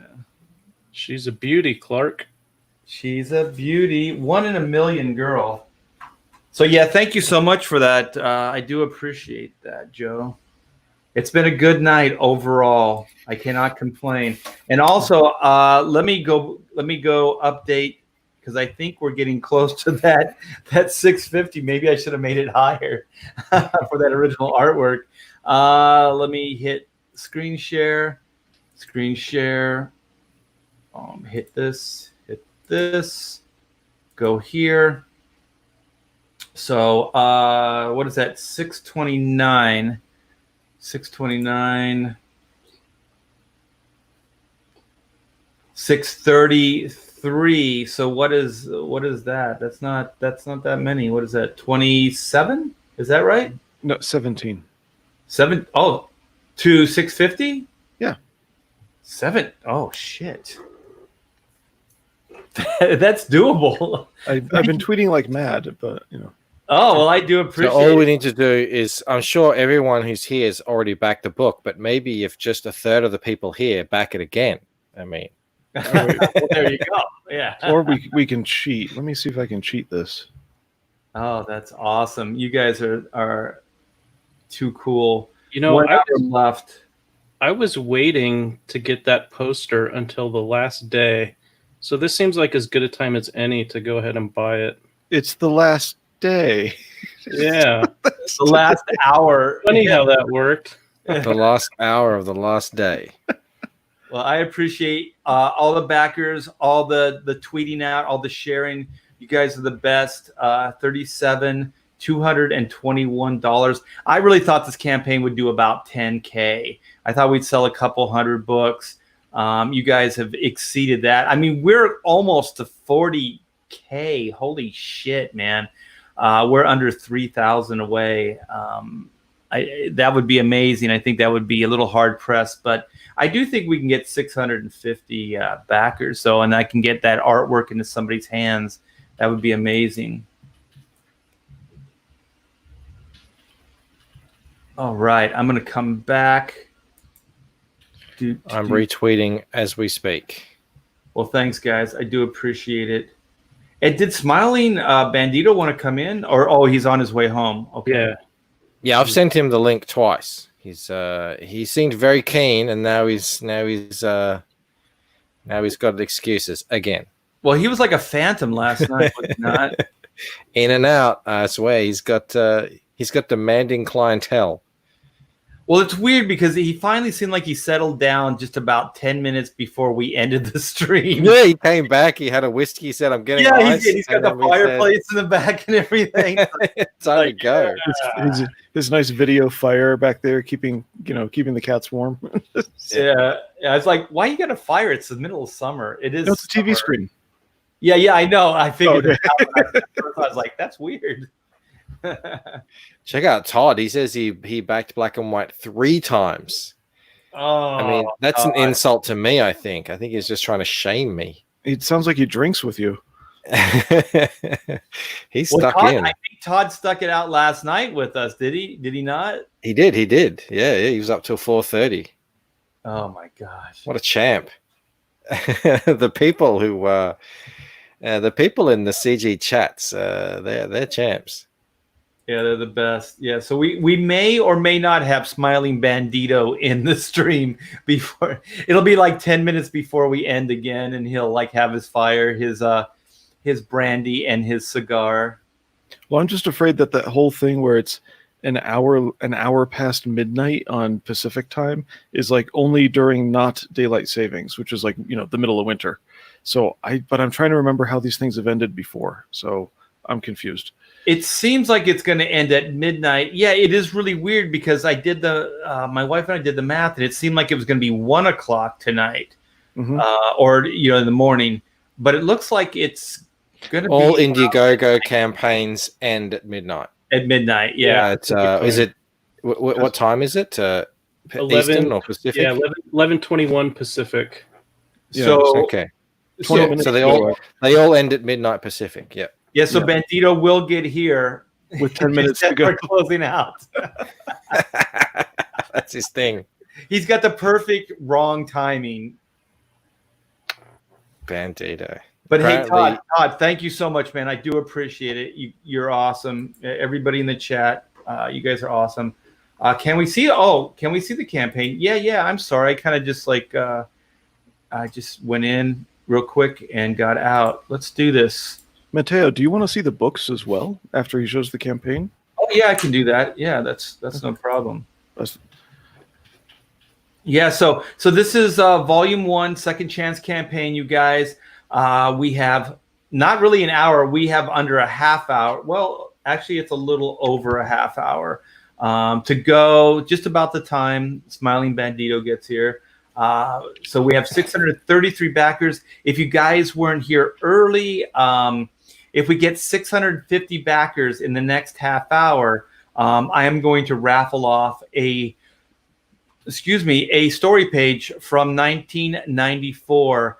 It's a black and white issue 1. What page was it? Oh, shoot. I've got all this stuff all over the place now. What page was it? I'll find it. I'll show it to you guys. But it's a really, really cool page. And 11 by 17 on Bristol board. And we'll auction or raffle, I guess, that off. And so here's the artwork that sets this campaign aside from the original campaign. So this is going to be made into an oversized poster print, 24 by 36. So it's only $25. This will come signed. All the tiers will come with the same artwork, but in the form of a trading card. So this will be the 25th anniversary trading card of Black and White. It's been 25 years since they have seen the light of day. So they are coming back in a big way, and you guys are supporting the shit out of it. So I do appreciate that. So like I said, that card comes with every tier. And so here's the pages. It was a 48-page book. Now it's 54, thanks to your backing and our stretch goals. And then we went from a saddle stitch to a square bound. Sorry, you guys. And then we got all new upgraded paper and cover stock for the book. Getting a little tired here. Okay, so we got black and white. The original cover, the Greg Capullo, that one sold out. We had a lot of early birds and stuff like that when we first launched it, so we sold out pretty quickly. And so we are bringing that cover back, but in the form of a virgin cover. So we have plenty of those left. So we have a variant of a variant cover, which is very cool. So come by, check that out. And then we have this as a tier as well. So this is the black and white 25th anniversary and the Vampirilla 50th anniversary commemorative cover. So Dynamite was nice enough to ask me to do this. I was completely floored and flattered to do this. And it's the cover to Vampirilla issue 1, and it's colored by the brilliant Kyle Ritter.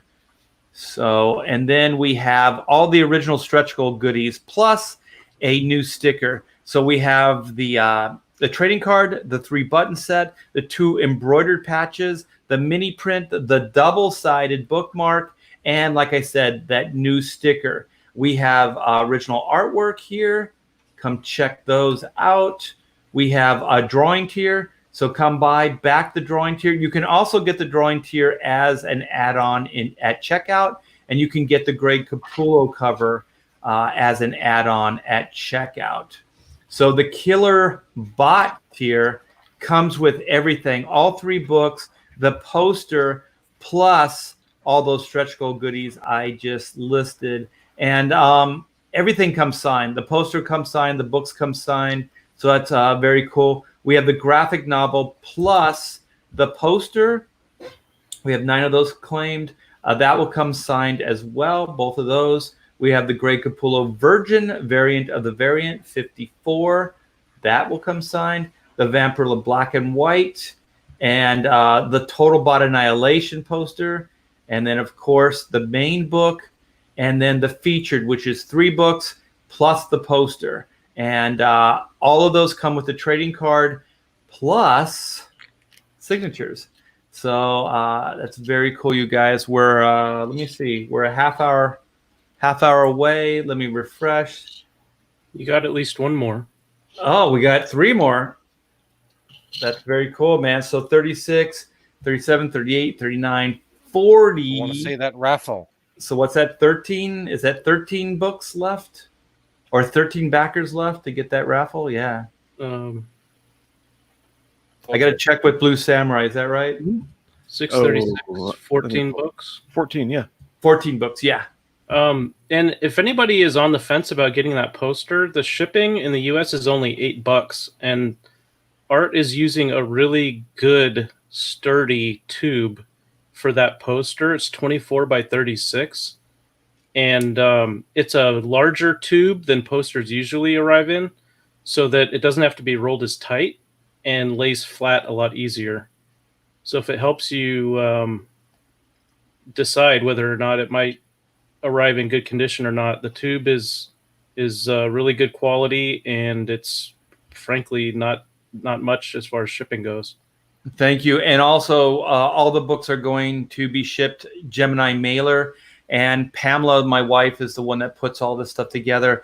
And she's right now putting all the stretch goal stuff in little baggies. Like she puts everything in its own little baggie. She's really conscientious, I should say, on how she puts all this stuff together, because she doesn't want anything to get damaged in transit.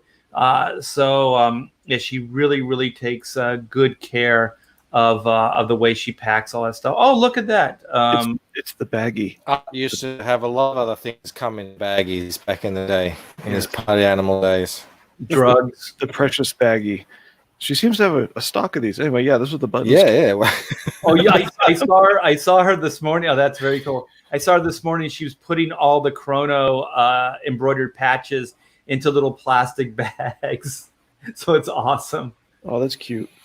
So there you go, Mateo. Thanks for asking. Look at that. Oh, is that the That's the that's print. the calendar, Yeah, and then there's the print. Yeah. 2020. What a year this is turning into, right? Man, Yeah. Oh, it feels my. like it's been 2 years long already, and we're only halfway through. I know. I mean, people have been out of work for like 4 months. Is it going on 5 now with the pandemic and the lockdown? Mm-hmm. Yeah. Now, are we going to get in this, if we back it now, are we going to get the extra Chrono Mechanics promo postcard that came with all these goodies and the personal touch half sheet printout of a thank you that says basically we love our fans? I mean, these meant the most to me right here. This is Oh man, thank you. no, but this was a nice surprise to see. It's like, wow, they actually cared enough to stick in a note. I mean, print off 1,000 of these and stick them in that just said thank you. And this isn't something I see too often that people do. And it just takes a little thought. But Art and Pamela, they actually care about packing everything in baggies correctly, to the gram and getting it to you. So I'll tell you, my wife is the sweetest person I have ever met, and everybody that meets her just falls in love with her. I think Joe just hangs out with me so he can, hang out with my wife. Accurate. Accurate. Oh, look at that! Look at that! Yeah. Mm-hmm. Now this looks a little gray on the camera. It is a nighttime scene. That's why. And also, we did something with the colors where I deliberately wanted to desaturate it. So I didn't want like really garish kind of like mainstream superhero colors. So I did. I got the colors back from Paria Parai, and he does great work. But I kind of desaturated each and every page to whatever I thought fit the mood and what I was trying to do. Some of them are a little brighter, and also just because I can, and the digital bug is what you can do is you can kind of gray things down, or like desaturate, and then you can come in if it's on layers, and you can come in with an eraser tool, and you can pump up certain colors. And so I always thought like Lynn Varley's color on Dark Knight Returns on the Frank Miller book was amazing, because some of it would be like really, really desaturated, but then like if there was blood or if there was like Robin's costume or whatever it was, it'd be really, really bright. And so that's what I wanted to do with this book. Is I always loved the way Lynn Varley colored The Dark Knight Returns. Cool. I thought she was a genius. Yeah, this is really nicely gradated. I remember when they started doing computer color back in the 90s, that was right before I sort of faded away from comics, and you could tell like the computer colors were always weird, but this is now like this really works nicely. Thankfully the art has been perfected. I enjoyed reading this. I'm not one for desaturated colors, and I just didn't even notice. It just read really nicely. Yeah, oh, hey, look, she got one of them Zipatone things on her. Yeah, exactly. Yeah, there you go. Can you hold it up closer? I'll try. That's one thing. Don't get your video flagged again. That's true. Yeah, but you can see kind of the texture on the gown there. Mm-hmm. And so the thing you can do digitally so much easier than the old days is you can change the scale on the texture, in the computer. Oh, you got both versions. Cool, man. Art, I'm an extremist. Joe's got that page right there, the one on the right side. Mm-hmm. That's this one? Yeah. Okay. It's my right. Yeah, it's your left. Oh, yeah, look at that. That's the page. I'm holding it upside down to me. Yeah. So you guys, so the book is done. Blue Samurai has proven it here. So we're just waiting on the trading card right now. And we were told today from the printers that we should be getting 9 trading cards this Monday in, but they didn't tell us which trading card. So we have, oh my gosh, we have 19,000 trading cards being printed right now. Why don't you just go for the round 20? Because there's 1,000 each and there's 19 cards total.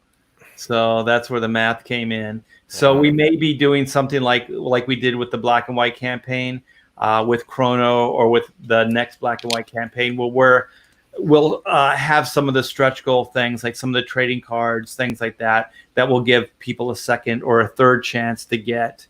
I think that'll be a lot of fun. So one thing, if anybody's thinking of doing one of these campaigns, always, oh my gosh, look at this. He found the... No, if anybody's thinking of doing one of these campaigns, what were you going to say? Make sure you overprint everything. Yeah. Okay. Holy crap. Look at this. You know, some people are just sort of reprinting their old stuff and they do a campaign, and that's great for new people, but Art really did rework. Like, this is the Caputo pinup that was the center of issue 3. Now, issue 3 isn't in the new version yet. And that got new life being recolored as the variant cover here for volume 1. But Art really did go through, because I have the old ones. They're pretty easy to get. And he did go through and touch up, change, move whole frames around, and then recolor the entire, or have recolored the entire thing. So this is not just a, cheap, quick buck reprint. This is work that was done. So that's why I really appreciate and respect Art for doing this. Did you read both versions? They're completely different, right? Yeah, I started to get confused because I was trying to do it side by side. I was like, no, we'll just do this once. Yeah. Believe me, it was a little confusing putting it all together, but it was a lot of fun. And what I want to do with Black and White is also just bring in a lot of, like with this world, it's a little bit more. I think we expand the world a little bit more than we did in the original series, and that there's, whoa, what is that? And I'm gonna have to turn my mic off. What was that? Is that a train? I don't know. It sounded like a vacuum. Rain. Oh, rain? Was it rain? Holy wow! Yeah, he's in a shed out back. Like they call it a little cottage because it's nicer than most sheds, but it's a shed. So. Yeah, his wife. Could be hail. One sec. Was it hail? So are you in a shack? That's what Blue Samurai said. Uh-oh. Michael's never coming back. It's Cthulhu. It got him. A dingo's going to eat him. That's a dog, I think. Like a coyote? Yeah. But you always hear like the Australians, like, that dingo ate my baby. Like, that's all I know. Like, I know 2 things. I know the dingo ate my baby, and I know I know 3. Another shrimp on the Barbie or whatever, and then it's like, that's a knife, mate, or whatever. Did you hear that first by watching Quigley Down Under? About the dingo ate her baby? But isn't there supposedly, or is it an urban like myth or something? Didn't that really happen? Well, it was based on an actual claim, but from what I've read in the history of it, it's mostly been debunked. I guess there's still some people who believe it, but most of the people who investigated say that it never happened. Okay. Supposedly, the lady who made the claim was clinically insane. I thought there was news footage of her or something, like, the dingo ate my baby. No, or is that the movie? Michael, we gotta hear it, man. Turn the mic back on. Listen to this. Can you hear that? Oh, yeah. It's torrential. It's just appeared out of nowhere. No, like it comes from in the a sky. monsoon. If the roof lifts off and I get carried away, to Oz. Oh no, that'll ruin your Star Trek collection. And all your comics. And your Cyberfrog. Wow. That is pretty crazy because we can hear it. It's pissing down. That's Mike's wife. Oh, okay. So if it's hail, stay out of the hailstorm because, man, you can get knocked unconscious. yeah. Well, I'm stuck in here now. Oh Are you my really God, out in the show you this? I gotta show you this. 1 sec. So was Blue, were you correct? Like, he is out in a shed, or is he in the house? Yeah, we would call it a backyard shed, but they're built a little nicer, and he calls it a cottage. Oh, okay. So then he's got to walk from there into his house. There's the backyard. Wait. Hold on. I gotta share this. Holy crap! It is pissing outside. I agree. Kidney stones, maybe. I agree. It is pissing down under right now. Your wife is awesome, Michael. She sounds like she's got a great sense of humor. Michael's getting worried. He's like, I got to walk through that to get back to the house. Oh, we have some great chats here, though. We can't hear you, Mike. It's Mike's stopped. still muted. It just Okay. stopped. Can you hear me now? Oh, Yeah. She says it is hail. Yeah, But there's just hail. water too, right? I mean, you can see the water. Yeah, well, it started off with rain, and then, torrential, and then there was thunder, and then there was hail, and now it's gone. So this is Melbourne. Those big splash marks were actually hail hitting the water. Yeah. That was hail. That was a big thing of hail. So last night when you were saying it was 0 degrees out, that's Celsius, correct? Yes. Okay. Yeah. Don't you mean it's cold centigrade? out here? Or centigrade. Oh no, we say Celsius. We say Celsius. Okay, they're the same thing. I'm just kidding. Yeah. Well, I don't know. is it the Brits that say centigrade, or do they say Celsius too? I'm not sure. I think I've never heard. Celsius.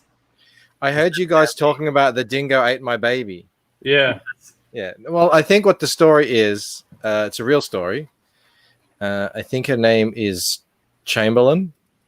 Someone might be able to correct me on that. Lindy Chamberlain. And no, her baby went missing in the outback, and she came back, and the famous video footage was of her saying, "A dingo ate my baby." So they did film. The news media did. It was a massive story. Right. I think I said. And it was, I think what happened was she was in such a state of shock that people immediately were like, this is dodgy, there's something going on here. Conspiracy theories begin. And I think she was eventually, and this is kind of before my time. There you go. Shane's there and the thing. The body was never found. And I think she may have even been charged, like actually gone to trial for it. That's what I think. thought, yeah. In the end, I think it has been accepted that it was a dingo. That's my understanding of it, but I could be completely wrong. Like I said, this all happened either when I was a baby or before my time, but something like that. Well, let me get these super chats. Eclipse Warlord, $2. Thank you so much. Backer, $6.98 here. Oh. Killer Bot tier. Oh, and I just checked, you guys. We're only 8 backers away from that artwork raffle. This is crazy, man. This is awesome. So thank you so much, Eclipse Warlord. I do appreciate that. Mark C. Art, you live in California. That stuff is called rain. Is it? I had no idea. What is water? I've seen your pool. You've got some in your pool. I actually stole all the rainwater from Southern California just for the pool.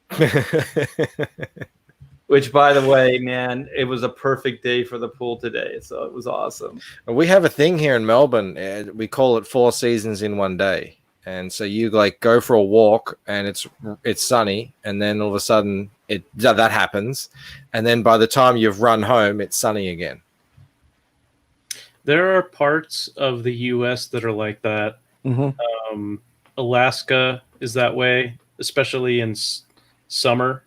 A lot of parts of the Rockies are like that. Yeah, I was just going to say around the Rockies and also around the Smoky Mountains, which is kind of from Virginia down into the Carolinas. Even Hawaii, actually. I was going to say Hawaii. I've been caught in weather like that, but I don't know about like the extreme cold, but it did get cold. And then, well, it was sunny, rainy, and then cold, and then it was sunny again. all We- within like hours. That happened to my wife and I. We were on our 20th wedding anniversary in Maui, and we had a couple of days that were like that. Todd says that's a Florida summer. Yeah.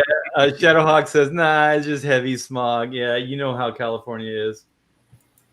Hey, Joe, do you remember when they would have on the news in Southern California, they would have smog alerts? I know I'm a little older than you. No, I remember, absolutely. Smog days.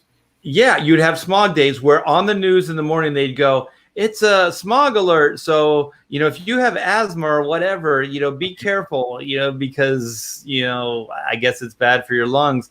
What is smog?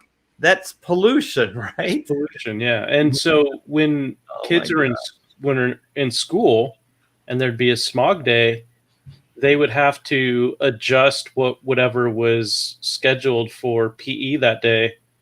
Outside the U.S., PE stands for physical education. So if you were going to be playing soccer, football, basketball, something like that, it would get changed, and you would either be inside or you'd go outside, but you weren't allowed to run around. Right. You'd go in the court and just shoot basketball, like hoops or something like that. But yeah, you weren't allowed outside. What happened? Did all of a sudden California clear up, or did they just stop doing that because they were scaring the shit out of everybody? Well, no, I think that there was an improvement over time in the smog index to the point where they just stopped doing it. Because I have seen old photos of LA, LAX area, downtown Los Angeles, and it looked pretty nasty, man. Yeah. It looked like post-apocalyptic. It looked like something out of Blade Runner. I think it was just improved technology. Anything that releases out any kind of thing that could contribute to smog, I think they just have capture technologies, cleaner fuels, all that sort of stuff. I think that's pretty much what happened. Yeah, Los Angeles in the 80s was almost as bad as Beijing is today. And if you've here we go. There you go. Anyway, if you introduce regulations on cars in terms of how long they can be on the road, or they need to get checked after a certain how many years old they are, or just they get their exhausts checked and stuff like that. I think in a city like LA, which is just cars everywhere, that would probably make a massive difference. Oh, it did. Yeah, it did. By the way, there was a chat a little while ago, normal chat, where Simonon7 said, I can't find it, but I can remember it. He put it up while I was showing off the books, and he said that this current campaign is basically your director's cut. And yeah, it really is. That's the way I was looking at it. When I was trying to figure out names for it, remastered was kind of the original idea because it wasn't going to get that involved.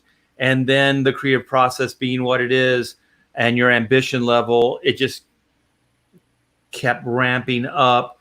And so before I knew it, I was pretty much redoing the book. And issue volume 2 of Black and White, it's going to follow the same kind of story trajectory of issue 3 of the original Black and White series, but it's going to really be fleshed out, and there's going to be a lot of twists and turns in that, and killer reveals.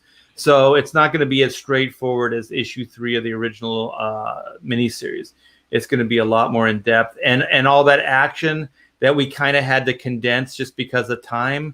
We're going to get to explore to the nth degree in the new version, and also I'm hoping, that we can take it from a 48 page to 54 or 60 pages like we did with Chrono Mechanics to make it even that much more bombastic. I don't know about actually I do know Michael likes to draw big because almost everything that most people know about Michael's work is those double page spreads or that big library scene and shit like that.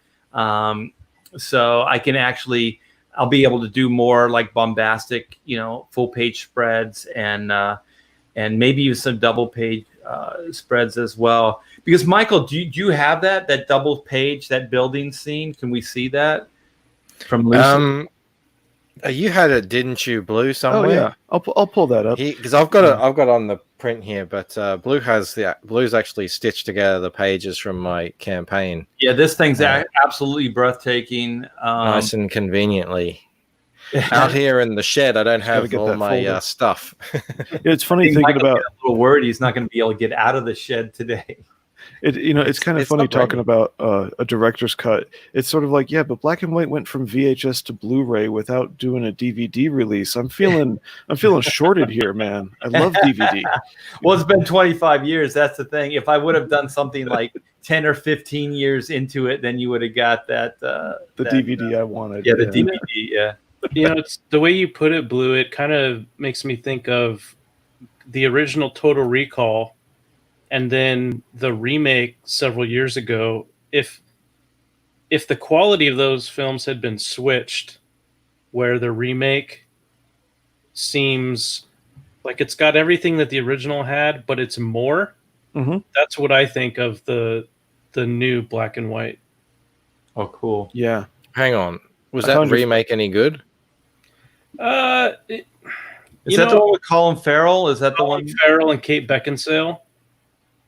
I don't think it was bad, but for some reason, maybe it's because the age that I was when I saw the original Total Recall, to me, there's just no competing with it. Yeah, it's held up so well. Yeah, because Paul Verhoeven did the original, and that dude's sensibilities are unique to him, man. That dude has a voice. When you see a Paul Verhoeven movie, it's a Paul Verhoeven movie. So the sensibilities are a little bit more ridiculous, I think, in the Arnold version. In the newer version, it's played a little bit more straightforward. But I think that in the new Total Recall, I think the villain, correct me if I'm wrong, Joe, the villain was a little miscast because it was what's the actor's name? He's a good actor. It was Bryan Cranston. But for some reason, man, you got like an old guy, and then you have Colin Farrell, and they get in like this bombastic fight at the end, and you have all this melodramatic stuff going on. You got rainstorms, they're on a rooftop, and all this great drama happening.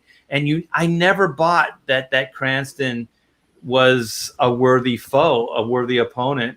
It couldn't have been any starker, any worse than the end of John Wick, the first one, remember? And John Wick tears through 200 young, fit gangsters like they're butter, but then he comes up against the aging Russian guy who's been sitting on his ass drinking whiskey for 30 years, and now all of a sudden he's got a fight on his hands. and the fight ends up like lasting 10 minutes, and the other ones were like 2 minutes in the movie. Yeah. Oh, you guys, here's this piece of artwork. If you haven't seen Michael Bancroft's artwork, it's brilliant. He does pencil, ink, coloring. He's writing this book. He's a one-man tour de force. And this is still in demand, right? Yeah. You can still get it. Yeah, actually, if somebody has a wrench, do you have one, Joe? Yeah, I sure do. Yeah, put Michael's link in there. This thing is gorgeous.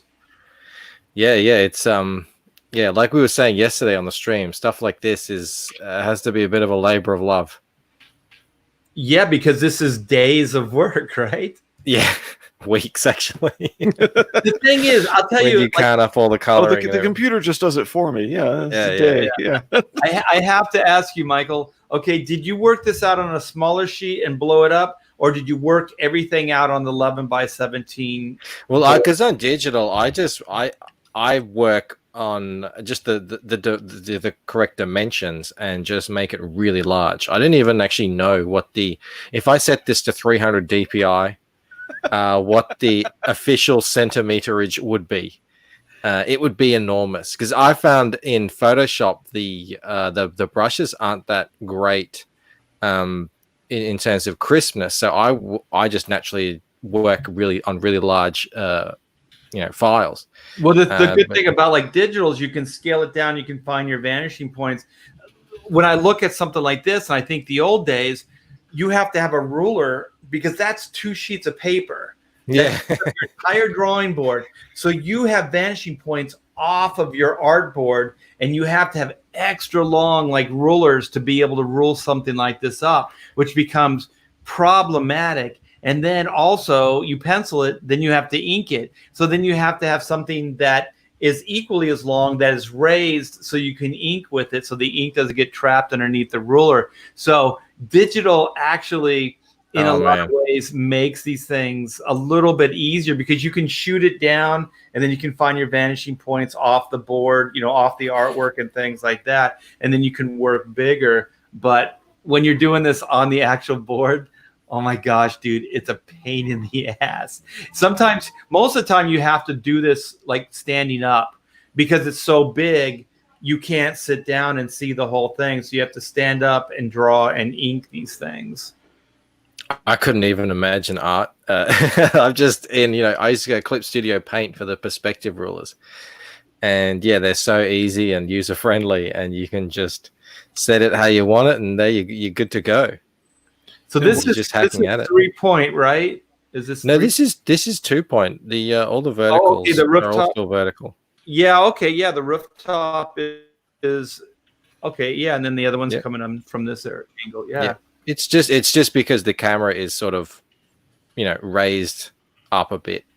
It kind of gives that illusion and the thing bit. is I've seen people make these mistakes where like you're slowly, like with that one perspective line, it's slowly bending, but not much, as it gets more forward. And have you ever seen people that don't know what they're doing and the buildings start bending on themselves? Yes. Because the perspective's way too exaggerated, and then you get like this weird, funky, like it's not even, what are those worm's eye or what are those fisheye lens kind of thing, but it's all like weird and bizarre. Curvilinear perspective. Yeah, you still see professionals sometimes. You see those things, and you're like, oh my gosh, dude. Figure this stuff out a little better. Oh my gosh, we got him in. He's here. Hail and well met. Oh, and there's the fire. And we have 4 minutes. The fire on and everything. We have 4 minutes. Oh, where's the? We're at 645 backers. Hey, I hear that we're drinking tonight. Art, take a peek in the private chat real quick, just privately, just Okay. So Thunderbolts, I got a question about the books behind you. I see Sithra. Is that correct? Yes, sir. Okay, if you take Sithra, which people don't know, that's going to be the multicolored full height wide spines that are, if you can point over your shoulder at them, everything. Okay, so from there, between there and Joe's head is about, on that one shelf, is about as big as my I need to read this immediately pile is. Anyway, how is Sithra doing? It's on my needs to read pile. Okay. Yeah. Well, anyway, Smiling Bandito, I appreciate you coming in. We got 3 minutes. I'm gonna go, and I'm gonna take a little departure here, and I'm gonna go over to let me get back to the comments. I'm gonna go back into the campaign here. Yes, let's do it. Let's Hail Phil in the chat. I see him. Bandito, because I missed you last night with the drinks. Cheers. And this is a big cheers to RT Bear as well. Oh, thank you, my friend. Amen. Yeah, I'm gonna break out the whiskey, and I'll toast you guys too, because we're 3 minutes away. Let me refresh this sucker. Okay, 644 backers. Oh, 46. We are 4 backers away. Oh my gosh, we're $100. We're under $100 away from $38,000. Oh my goodness. We have 3 Oh my minutes. goodness. If we sold a few books, or if we sold one of those original pieces of artwork, we could do this. Hey, I just saw Liam is actually streaming the last 5 minutes on his channel. So that's excellent. He's got people who buy comics in his chat. So hopefully, this will. Yeah, if there's anybody that's already backed Black and White, go over to Liam's channel real quick and tell him to get the Black and White Volume 1 Second Chance up. Tell him we got 3 minutes to go. Actually, 2 minutes to go. 2 minutes. They can hear you, so we're good. Oh, they can. They're stream sniping you. I don't know. Lazy bums. I don't know what I'm doing. I'm getting crazy here. Holy shit, this is awesome, you guys. So Black and White, if you haven't heard, this is the second chance of the first campaign. We did very, very well, and we closed it up, and a lot of you went, hey, where's the book?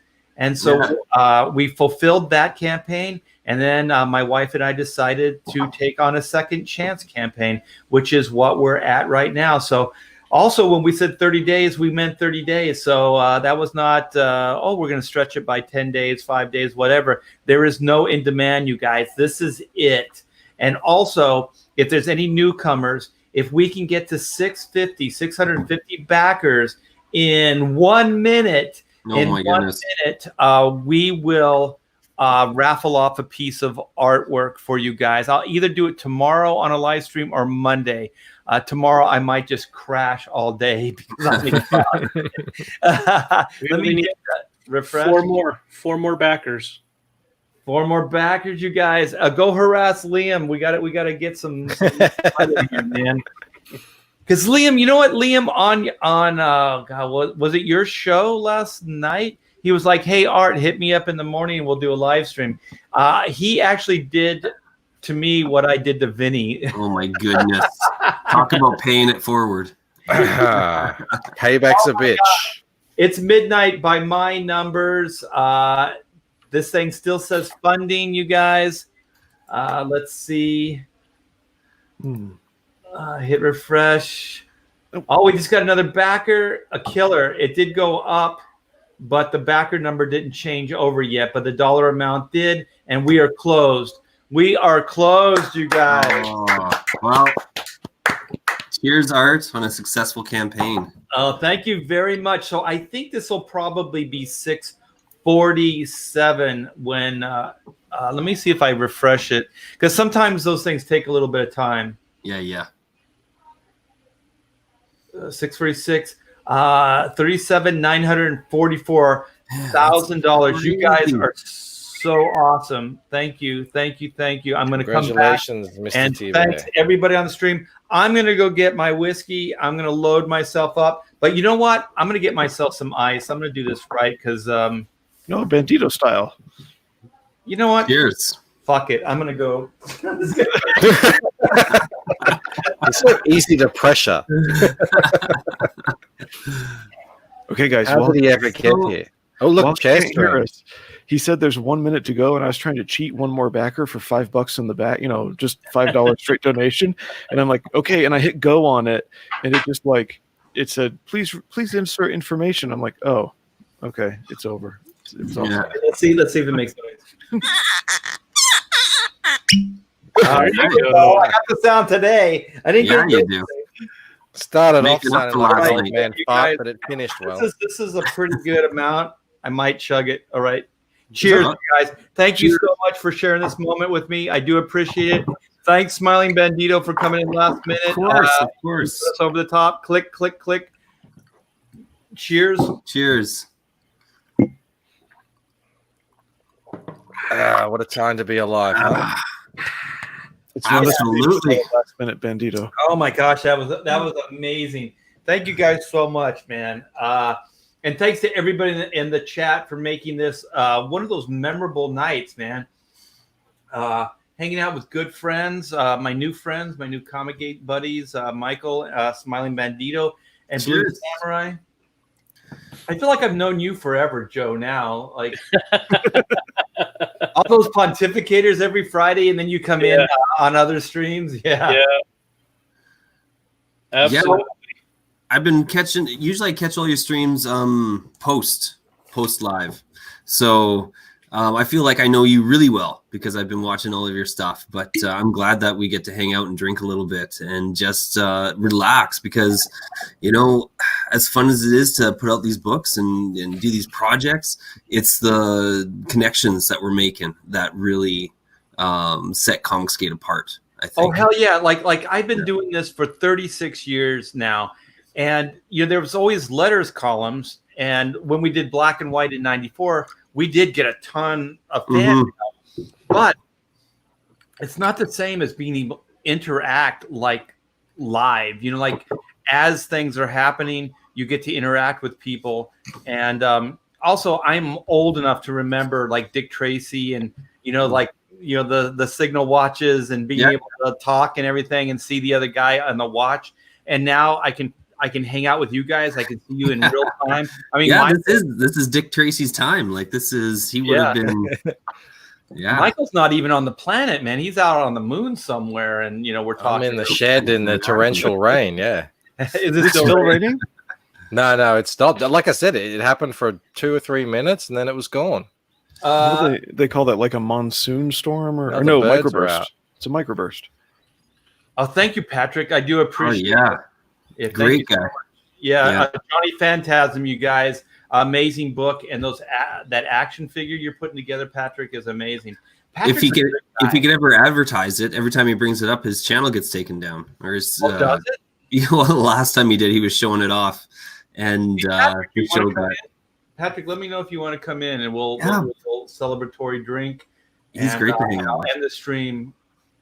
Bandito, did you notice that our stream from last night was struck? Yeah, we were talking about it on Twitter. You peeled that though, right? Yeah. I, sometimes it takes a day. Sometimes it happens straight away. I don't know. Yeah. And Michael, as soon as you get it back up, let me know because I'm going to tweet the shit out of that. It was a night to remember. It was so good. It'd be great if someone at YouTube had to watch every moment of these streams at normal speed. It was just like, you know what, these guys aren't so bad. Let's just go buy a comic book, Speak of the devil, and it shall appear. It is back. Nice.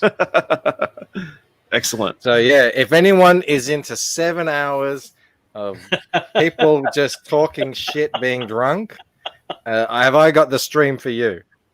Wait, did you say it just came? It just came back up. Yeah. Oh, Art, you asked how did it end?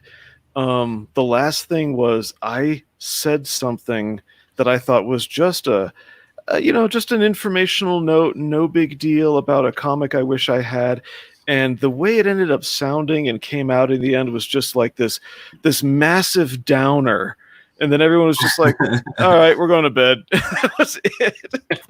So you killed it, Blue. Oh, I killed it.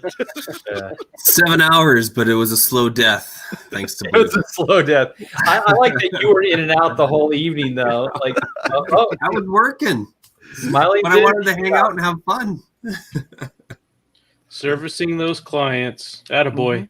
It's a true story. For some reason, Smiling Bandito, your backdrop right there looks like it should have like a 50s decorated Christmas tree with a lot of that tinsel. I only just took it down. Those garland loops over the fireplace. Yeah, exactly. Bing Crosby or Dean Martin or something. Exactly. Yes. Chestnut? Yeah, no, I'm using this I brought everything downstairs. I'm going to use this for a set for a new show that I'm doing.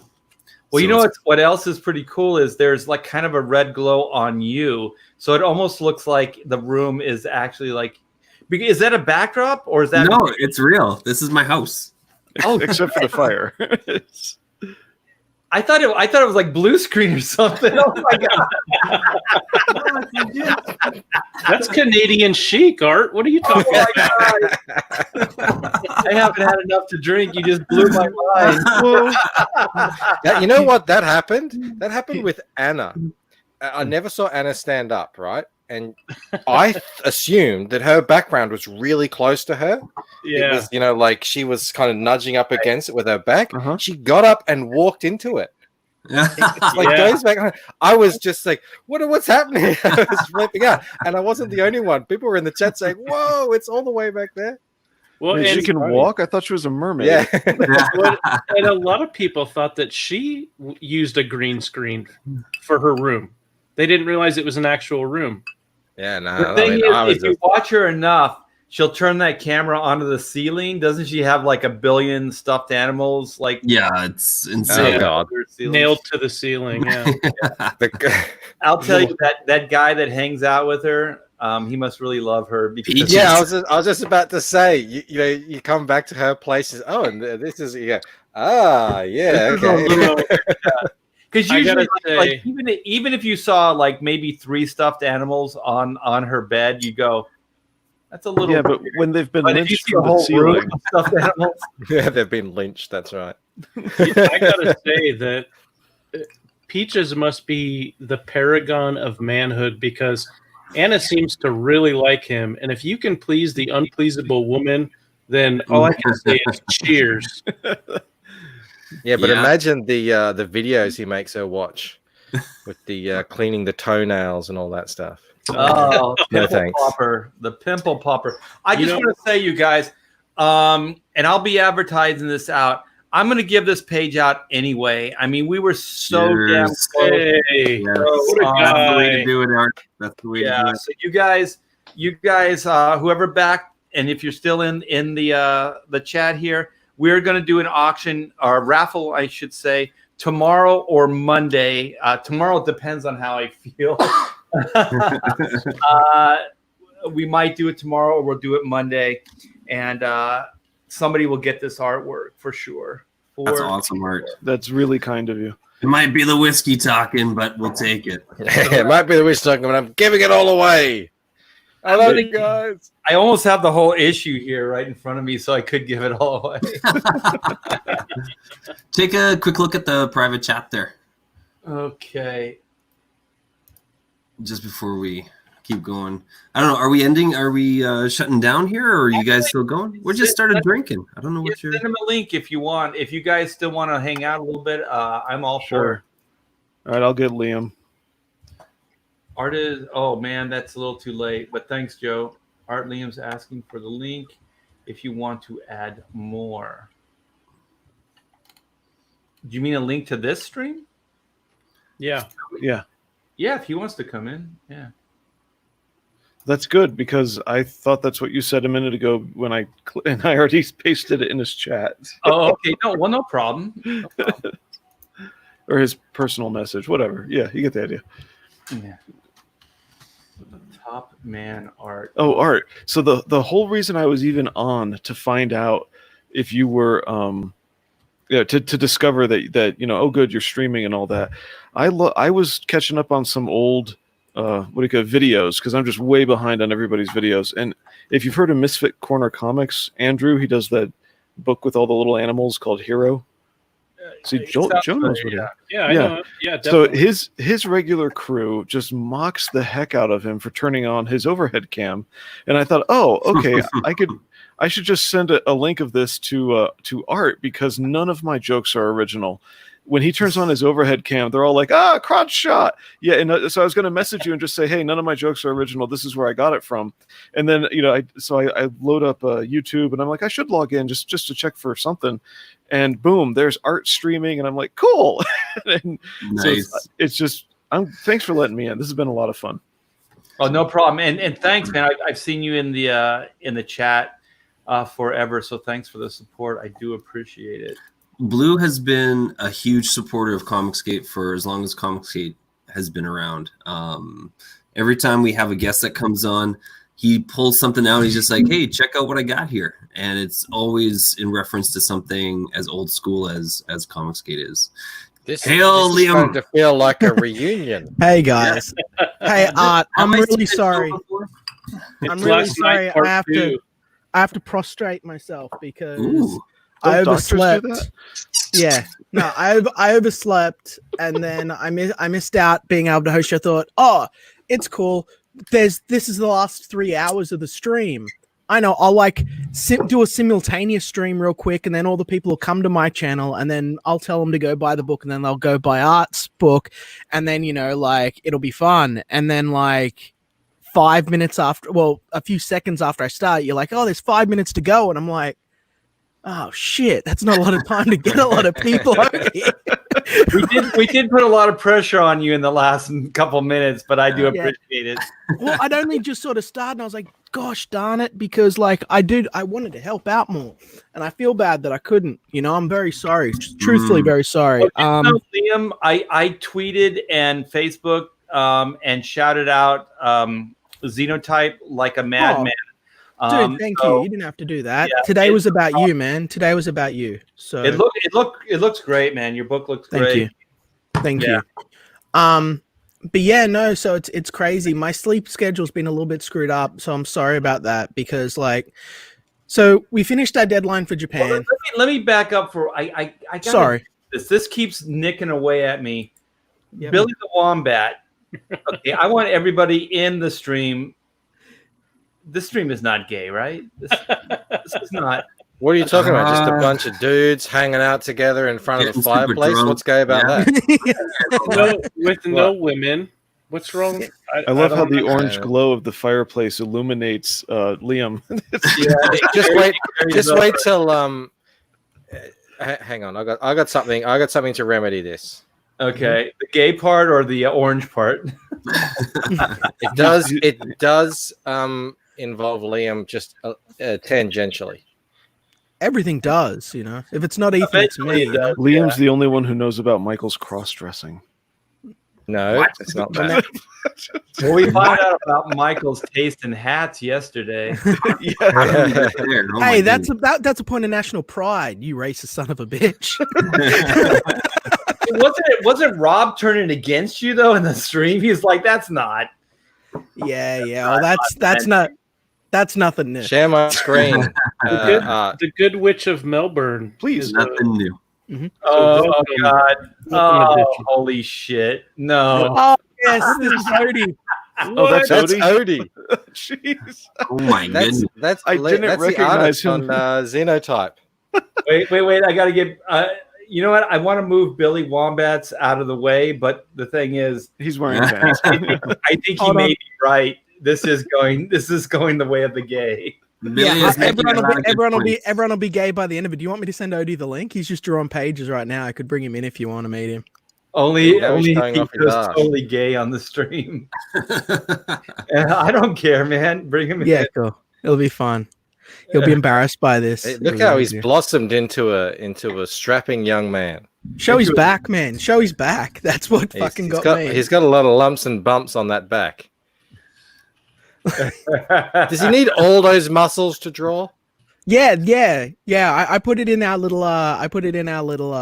Contract. At least he'd always Oh, have manga thing, reference right on hand for any kind of musculature that he needs. That was the plan. That was exactly it. It was like, look, we don't want to. We're even talking about it in this page here. Like, we don't want to. Wait a minute. Who's that guy in the second to last panel? That guy looks familiar. Yeah, it's me. That's Michael Bancroft art. Don't you recognize Yeah. that? This is the parody Ashcan, isn't it? Yeah. This is a short gag manga that we did about us becoming manga artists, and the trials and tribulations that we faced and fought, and our process. So part of our process was Odie. We didn't want Odie to have to rely on 3D models or like stuff like that. A lot of people do that and trace other manga and stuff.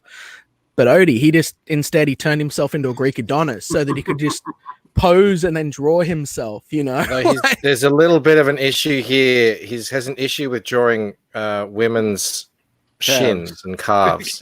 Yeah, okay. I actually called him on that. I was like, I don't like that design aspect. He's like, no, it's good. I want to keep it. It's original. I was like, it's original, Odie, but it's sexier. Not In all the US, ideas. in the US, we call those cankles.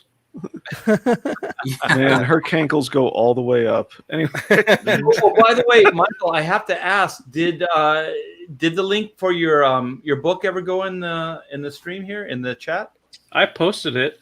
Yeah, I can post sure it did. again if you want. Yeah, let's please post it again, and maybe Xenotype as well. Post all the books. All the books. by the way, We'll Simonon, post all you the have some of the best chats. You really do. I appreciate your comments.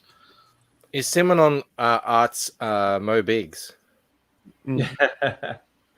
Perhaps. Gotta or have maybe it is Mo Biggs. every chat needs someone like Mo Biggs. Absolutely. Yeah, but you know what? Simonon 7, he was there for the whole duration last night, right? Oh yeah. I think so. Yeah, I think he was as well. Are you guys ready to look at the moon? Bark at the moon. Don't turn your camera on. That sounds like Destroy a question. Not my moon. That's very Steve suggestive. Moon. Dr. Moon. Mr. Are you Moon ready to for you. Dr. Moon? Camel Moon. Oh, this is turning. There he is. Now it's a body. Moon and Odysseus. Hello. Mr. Hey, How's Odie. it going? Hey, Odie. Great to Michael, see Hey, you. welcome, Odie. How are you guys? We're good. We're The doing picture of you looks good. By the way, Michael, the reason So I what's going recognized on? that picture of Odie is I never looked what at are it we full talking size like about? you did. We're talking about your body, Odie. Hey, Of Odie, course. talk about Oh, your thank you. body a little bit right now. It's It's people. just a bunch people- of middle-aged men talking about a 20-year-old's body. What's all Yeah. that? They Yeah, all wish people- that they had you stuffed in a corner so that they could use your body as reference for their art. Michael's printing it out poster So, size. We all need a oh my we all buddy, need yeah. an artist model like Odie. Yeah. He's embarrassed. He's got all shy. Yeah, don't go to any of these Camel guys' Moon, house you have a because you'll similar never be physique, allowed to don't you? leave. These I'm sorry, I can't. these There's like last 25 days, people talking. these Art, congratulations. these last That's, days, that's I'm terrific. working very. These last days, I'm working very hard on the manga. So I don't have a lot of time to work out, but when I'm done, I'm definitely gonna get back at it because I need those references. What a slacker! What a slacker you are. I know. I He work doesn't out want to every go day, from Odie. he doesn't want to go from 1% body fat to 2%. That would be outrageous. Hey, Curl. Odie, how do you feel about like my first impression of you? Liam played the video of you drinking olive oil and puking. Oh, that's a great first impression. Oh, why, Liam? Why? Didn't you like sign up for that? Were you the one Well, that like got that Instigator. Instigator? Yeah. Well, yeah. I thought it wouldn't be bad, but it was worse than I thought. It turns out I drinking thought, yeah. Well, that's oil is bad. Who knew? It was very hard to swallow. I don't know. It was like I expected it to be a 5, and it was like 20 scale difficulty. Well, I'm really surprised that this thing didn't go viral because your face when you first sipped that thing. Odie, I watched that live, and it was hard to just breathe watching you do that. I had to turn it off. That was great. Good time. We had a running bet at Hack Shack Studios for like 20 years, and it was eat a stick of butter, drink a whole bottle of NyQuil, and then break dance out in the parking lot. So those three criteria, and then we would pay whoever was at the studio $100. And so this was like for 20 years at the studio, right? And so finally, we threw this out to this new guy, right? And he's like, Yep. I'll do it. And I was like, holy fuck. Oh, like man. this guy just called my bluff. And then so Eric and I, who basically ran the studio, so Eric was my second hand, like first in command. And we looked at each other like, Yep. holy shit, this guy could die. Like we didn't Oh, man. you drink a whole bottle of NyQuil, that could kill you, right? The butter would This make guy you could vomit, die. but that whole bottle of NyQuil. And so the guy's like, he's dead serious. He's like, I'll do it. And we're like, oh, he just called our bluff. So then we had to back off. It's like, we don't want this guy to die. So we were like, no. We just joke around like this. And he's like, no, seriously, I'll do it. And we're like, no. And then I down a bottle of NyQuil every night. It ain't nothing. I think I looked Trying up, to die we challenge. did look it up, and I think it will kill you. It will Like, kill if you, yeah. drink a bottle of NyQuil. Yeah, it can. Yeah. Mhm.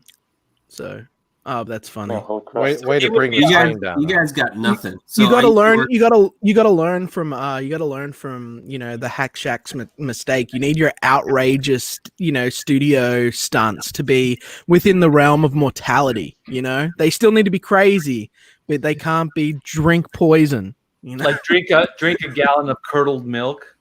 You guys got nothing. So I used to work at a slaughterhouse, and on the kill floor, just right after the kill floor, the head and stuff is being pulled apart, we had this one guy that was just like, as far as your point of passage goes, you got to take one of these cow's eyes and put it in your mouth, and then you have to show everybody that it's in your mouth.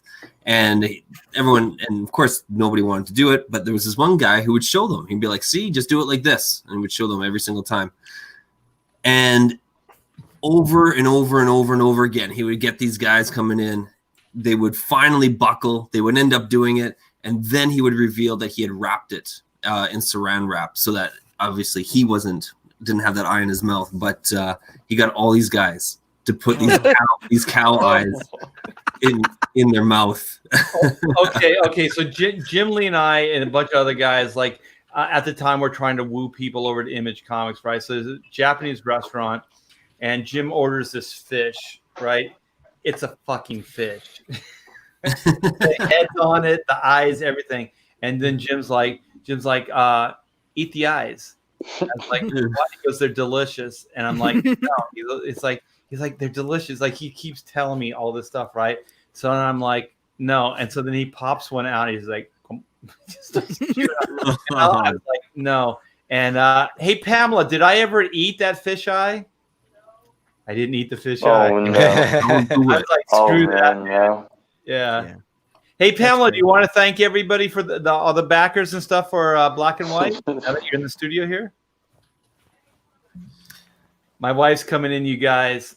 So I so appreciate Everyone, hearing your put your wife. pants back on. Yeah. So Smiling Bandito says he so appreciates you. And Every time actually, he comes in. Blue Samurai Zero was doting all over your packing. He showed all the black and white stuff. Oh, that's so nice. Thank you. Yes, you're very skilled with the little baggies. And she's so delightful to hear whenever she's commenting on anything that's going on. Like she's got the best background commentary of any live stream in Comicsgate. Thank you. I told them what you were doing this morning, where you were putting each one of these patches into plastic envelopes. And I'm thinking, why are you doing that? Just put it in with everything else. And she's like, no, they can get scratched up or scuffed up or whatever. So, Oh, guys, okay, Odie, what? I hate to say this, but I'm on mobile data, and Oh right, yeah, you're on vacation. I Get out of here. barely can Get out, hear yeah, you, get out of here. Like everyone's cutting out, and Yeah, go. Yeah, go, yeah, go, I'm go. sorry. Great to meet you, Get Odie. out of here. Hopefully we get more Yeah. time in the future. okay. Have a good afternoon. Wait, Odie. yeah, Go likewise. drink another glass If of. Liam's Bye, guys. grooming you, blink twice. Oh, yeah, I'm blinking right now. Oh, man. Okay, bye, guys. Cheers, Odie. See ya. I thought that was in our house. My daughter's showing me a picture of a tarantula. Let me see the thing. Oh, sure. You're not going to be doxing yourself, right? I thought this was in our yard. No. So I was on Michael's stream yesterday and we were talking about, can you blow this up? Oh, yeah. Sorry. Jeez. Sorry. Let me screen share here. Want me Okay. to send it to you? No, it's okay. This is all spare of the moment stuff. Oh, look at that. You can't even I'll see it. just- It's all blown out. Wait, hold on. Oh, Tarantula? you still can't see it. That It's makes a it- It's tarantula, you radiant guys. white light, yeah. It's a big spider. It was like that big. Hey, Mandy. Hello. Nice. Oh, Hello. I posted tonight and found spiders. She went Yeah. ghosting and found spider, but I just wanted to show you because I often talk about tarantulas and creepy crawlies around the property here, so that would be an example of what they look like. Hey, Art, is Pamela still in the room? Yes, she is, Joe. Hey, Pamela, it turns out we get to have another date with Art as the third wheel, so we'll be in touch about when to set that up. Sounds good to me. So wait, it's not that page. Which one did you buy? You bought this one, right? The one with the thwax? Yes. So Joe bought this page on the EVS auction, right? Yep. And I think it was all a ploy just to have dinner with you, Pamela. So Guilty. That works for me. I know it works for you, but it doesn't work for me. Well, you get to be in the third wheel. Joe, you have to pay as much. Jeez. Joe, you have to pay as much for the dinner as you did for the art too. It's got to be something really high end. You know Yeah, what, Michael? I like the way you think. Yes, Joe. But serve them escargot. Take them out to a nice restaurant. I eat no freaking Oh, yeah, garlic. because everyone snail. wants to eat snails, right? I love escargot. No, Yeah, you don't. No, I you do. don't. Pamela gets steak and lobster, and Art gets snails. I'll take all three. He can get So what the- happened in the Alright, auction I site? gotta figure out how to kick Joe from this stream. This could take You a while. can't kick Joe. He's your bodyguard. Every pontificator, she's just that calm, quiet presence threatening everyone in the chat. Yeah, What happened in the, Joe's got an edge. I'm the 1-inch punch.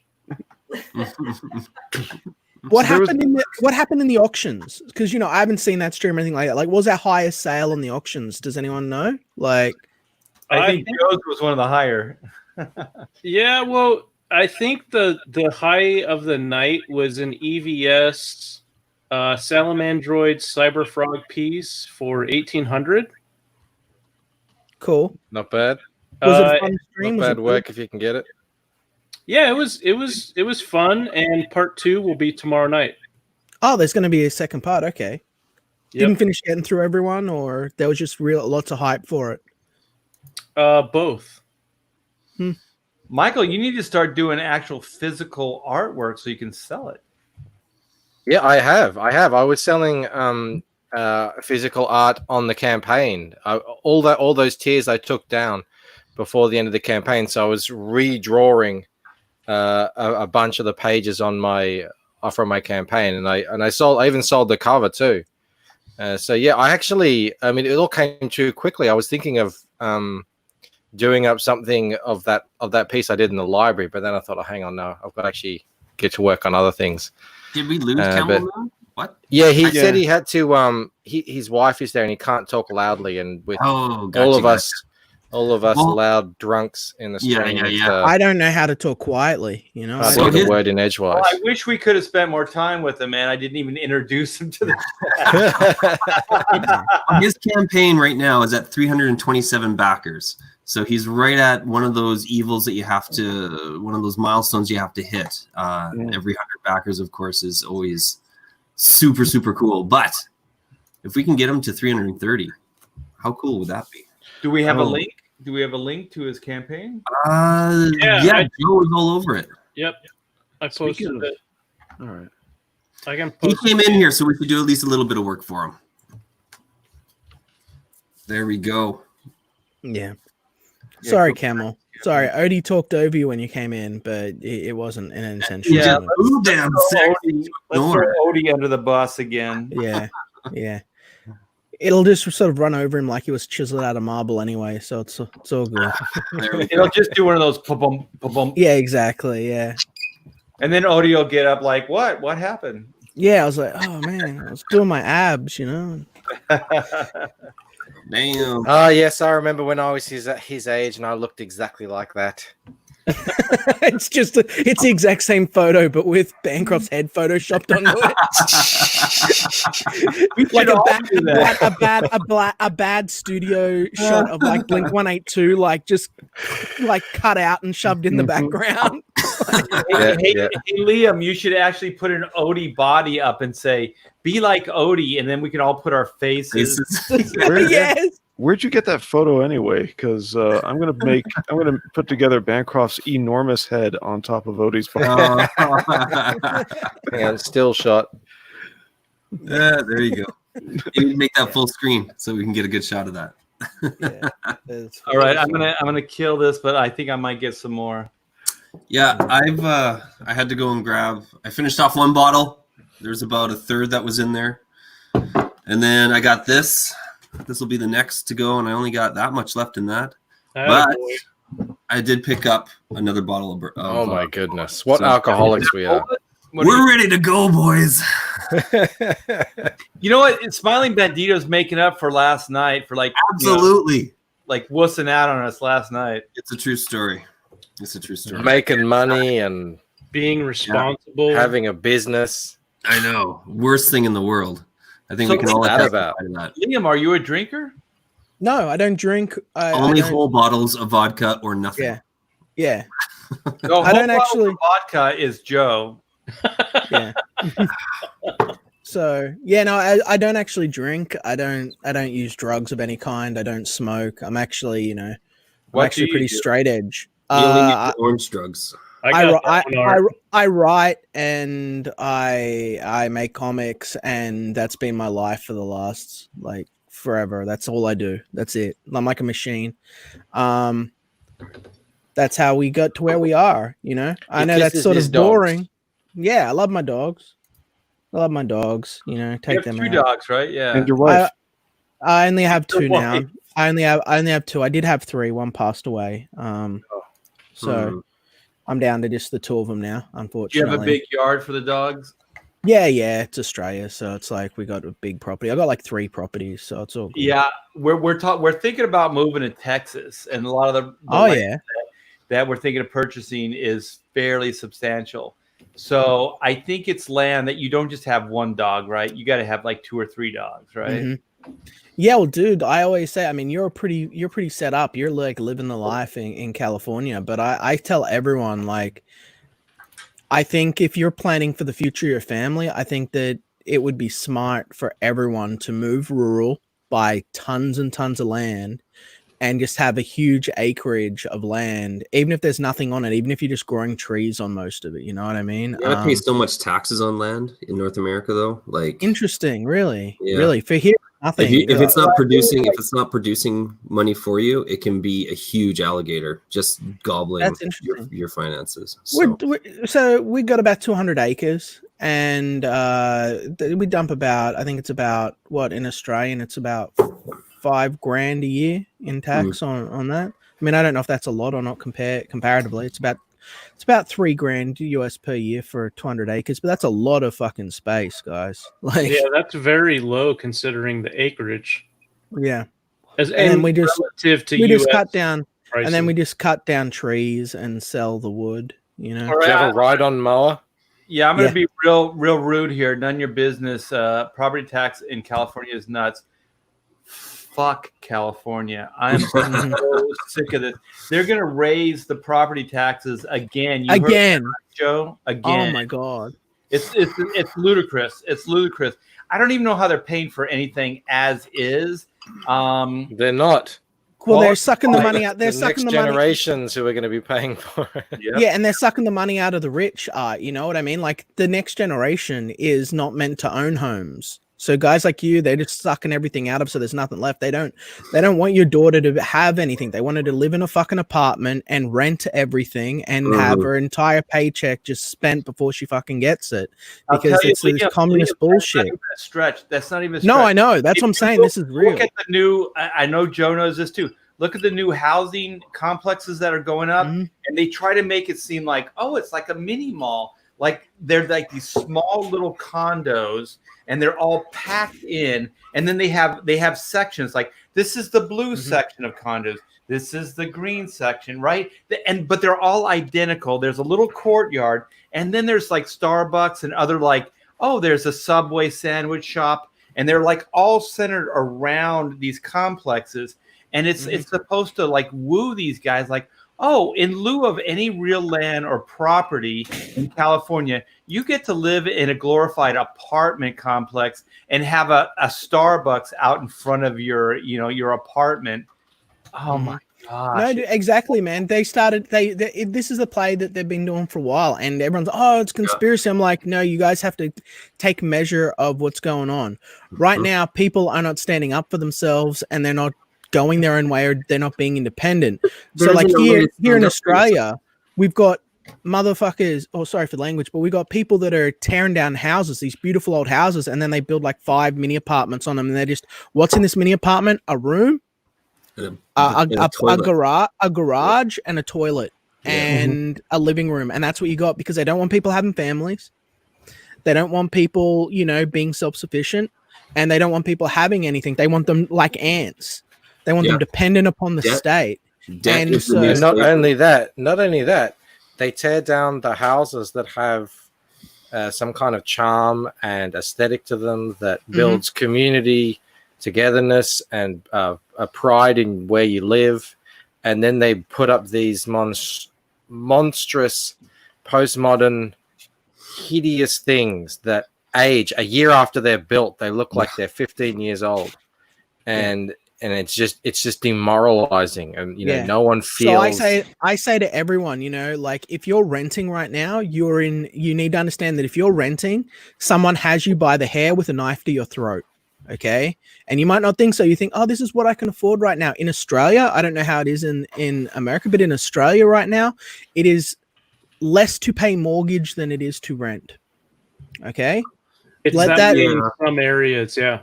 So, take charge of your life, take control of your life. Don't think about yourself right now, yourself in 10 years. Think about, your kids in 20, right? Well, that's why we've been seriously looking into Texas.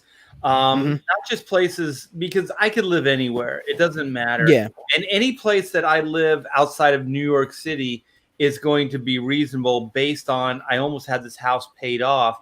And this is a pretty good size house. Like we'll do okay. So the trade up in any place else is great. But we've been looking at Texas.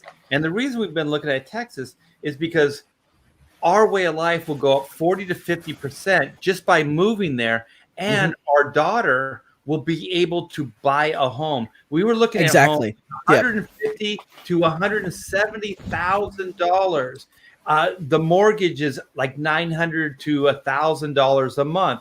She and her boyfriend could, I would probably give her the down payment or, whatever. I mean, she'd have to save for the down payment or something like that. But once that's met, exactly. There's home free. Bedroom. You can't get a 2-bedroom or even a single bedroom apartment for that here where we live now. Like at least you'll have a future. There's no future here in California. I'm sorry, man. I was born and raised here, and this saddens me to say there's no future here, man. There's no future. Yeah, it's grim. It's grim. But I mean, this is the parasitic nature of socialist sort of economics, right? Like, it sucks the money out of the top 1%. It empowers the people that are not motivated to do work. It makes people dependent upon the welfare state, and then it ultimately implodes into poverty. And the middle class who think, oh, that doesn't affect me either way, they end up getting caught in the crossfire when they turn around and they go, all right, now it's my turn, and where's my future? My future's all gone. Where do I go? What do I do? Well, and now we have subsequent generations.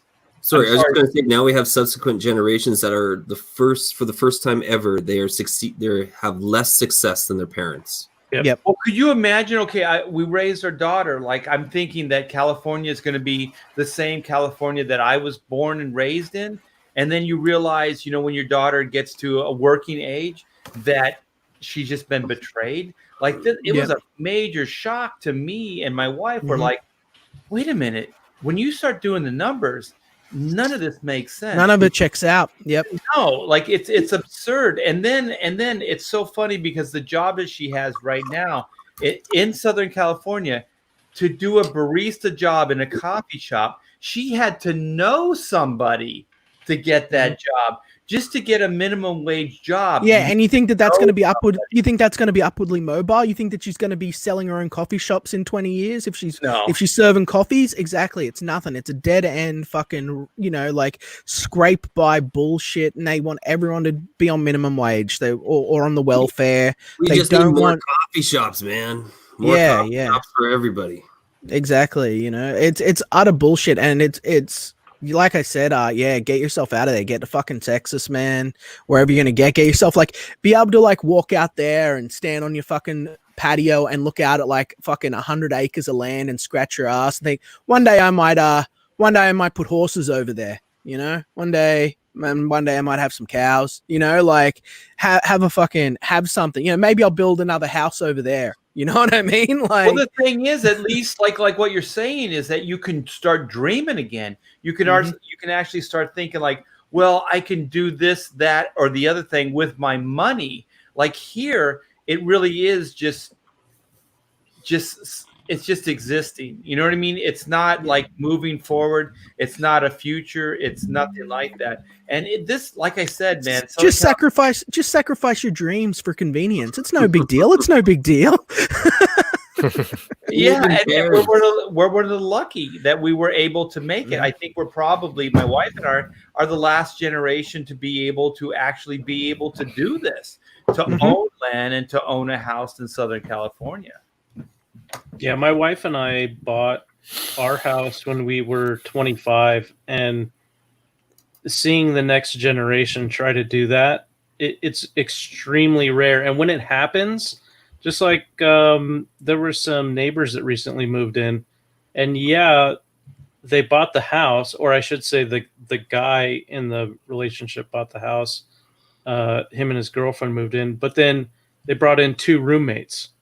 Mhm. So they can't, and it's what I would consider a starter house, small square footage, small yard, but that the only way they could afford it is to bring in a couple of roommates Yeah. to split the mortgage payment. There's Yep. 2 houses on just my street alone that are like that. Yeah. That's crazy. That's crazy. Yeah, everyone should be independent and be able to. Every man should be able to look out at what he's done with his life, with his hard work, and think, I did this. And you shouldn't be walking out and looking around and being like, wow, if I do the math in my head real quick, I spent I've spent $300,000 on rent and I own nothing. And I'm in the same place I was, like 10 years ago. Like, yeah, but Liam, I have to ask you, if you had a body like this, would that make up for the loss of income or land? I don't know. Look at the smile on that face, though. Yeah, exactly. That's a handsome fellow.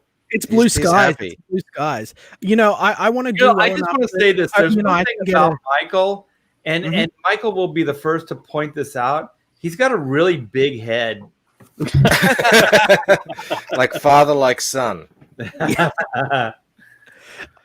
If I can do well enough to get Odie over here into Conquest Studios and we can actually build up that, like what you lads did with Hack Shack, if we can get that far ahead, I'll hit the gym. Odie and I'll be together. Odie and I'll be beefcakes. I won't have to spend my time on the phone all the time and sit on my own. I tell you, that would be the most awesome, just like transformation. And watching it over day. We need the conquest. Liam is no bullshit, and he's like 6 pack. He's just like, yeah, exactly. Yeah. We would have to produce the conquest calendar. Yeah. Oh, that's not a bad idea. That's not a bad idea, actually. That's what I'm here for. All the good ideas. Liam, something you're talking about. Liam's 6 pack is glowing orange. Orange, yeah. Just in the divots, yeah. Liam, something you're talking about. This is a filter and all this other stuff. Nah, man, like they need to put makeup on me in the school photos so that this doesn't happen. Or like I've got old school photos from like 1st grade when I'm a child, and it's just all of the other students and just this white glowing thing, and that's me, right? It's just like a uniform with white glow because my skin reflects the light, and because I've got so much orange pigment in me, it makes me orange. So did you hear in all the streams? I always say, like, you look like the Van Gogh self-portrait. It's got to take an ear off, like I'll be on my way. So you'll have a 6 pack and a lack of an ear. Yeah. Yep, I'll get Tyson in to bite that off, and we'll be in there. Tyson's really a good guy. He, you need something bitten off, he's there for you. He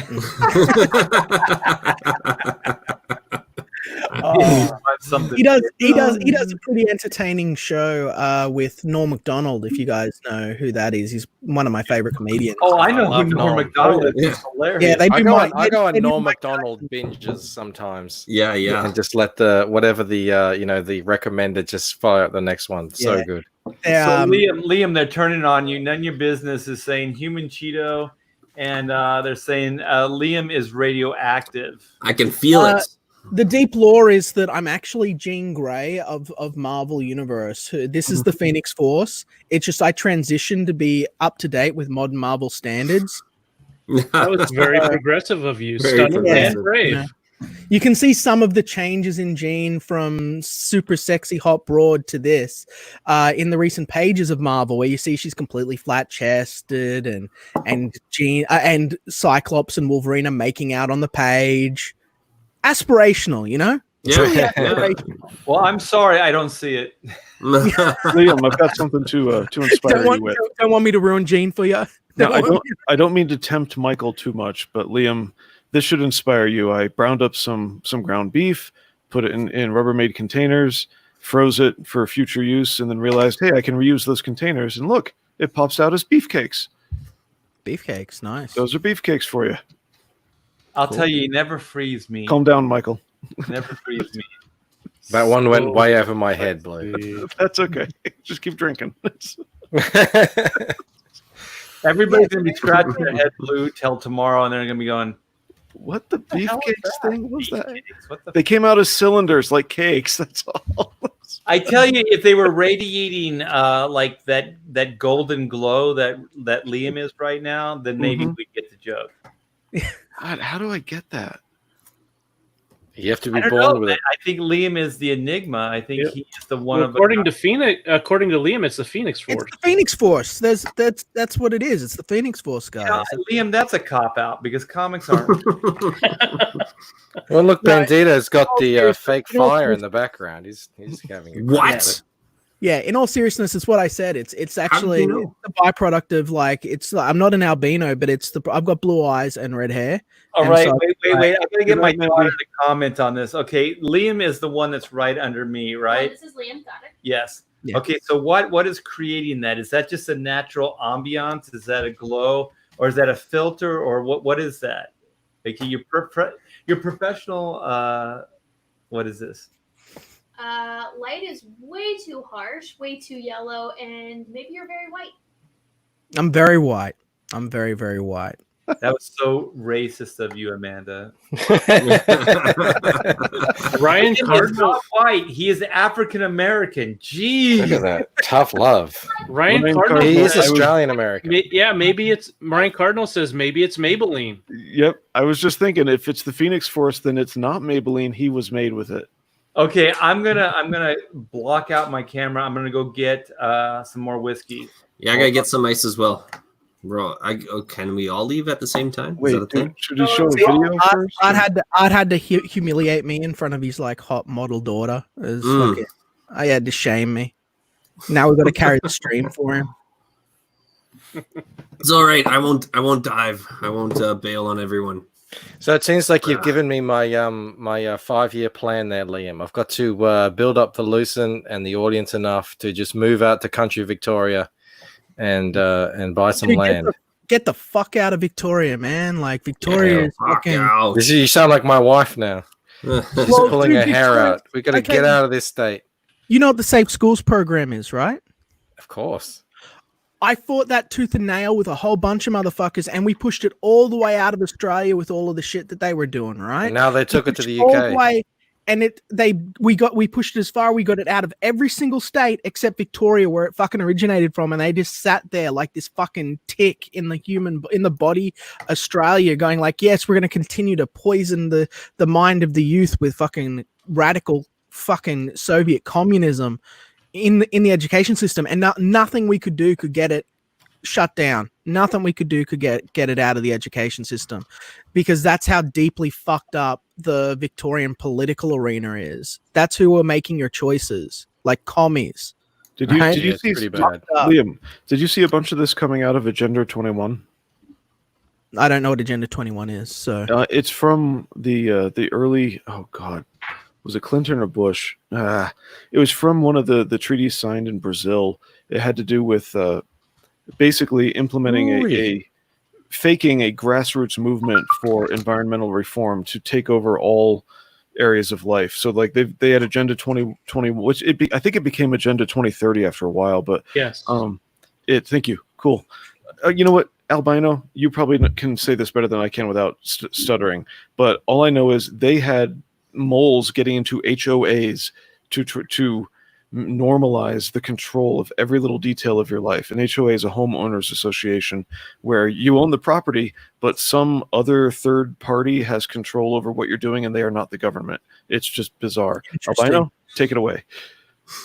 Yeah, well, they're very popular in California, particularly Southern California and other areas of the state where groups want to tell private citizens what they're allowed to have on their houses or in their front yards or on their side yards, etc. That you have to pay extra for that. Yeah, and you get to pay them a compulsory fee for the privilege of them telling you what you're allowed to have your house and your yard looking like. can't you just say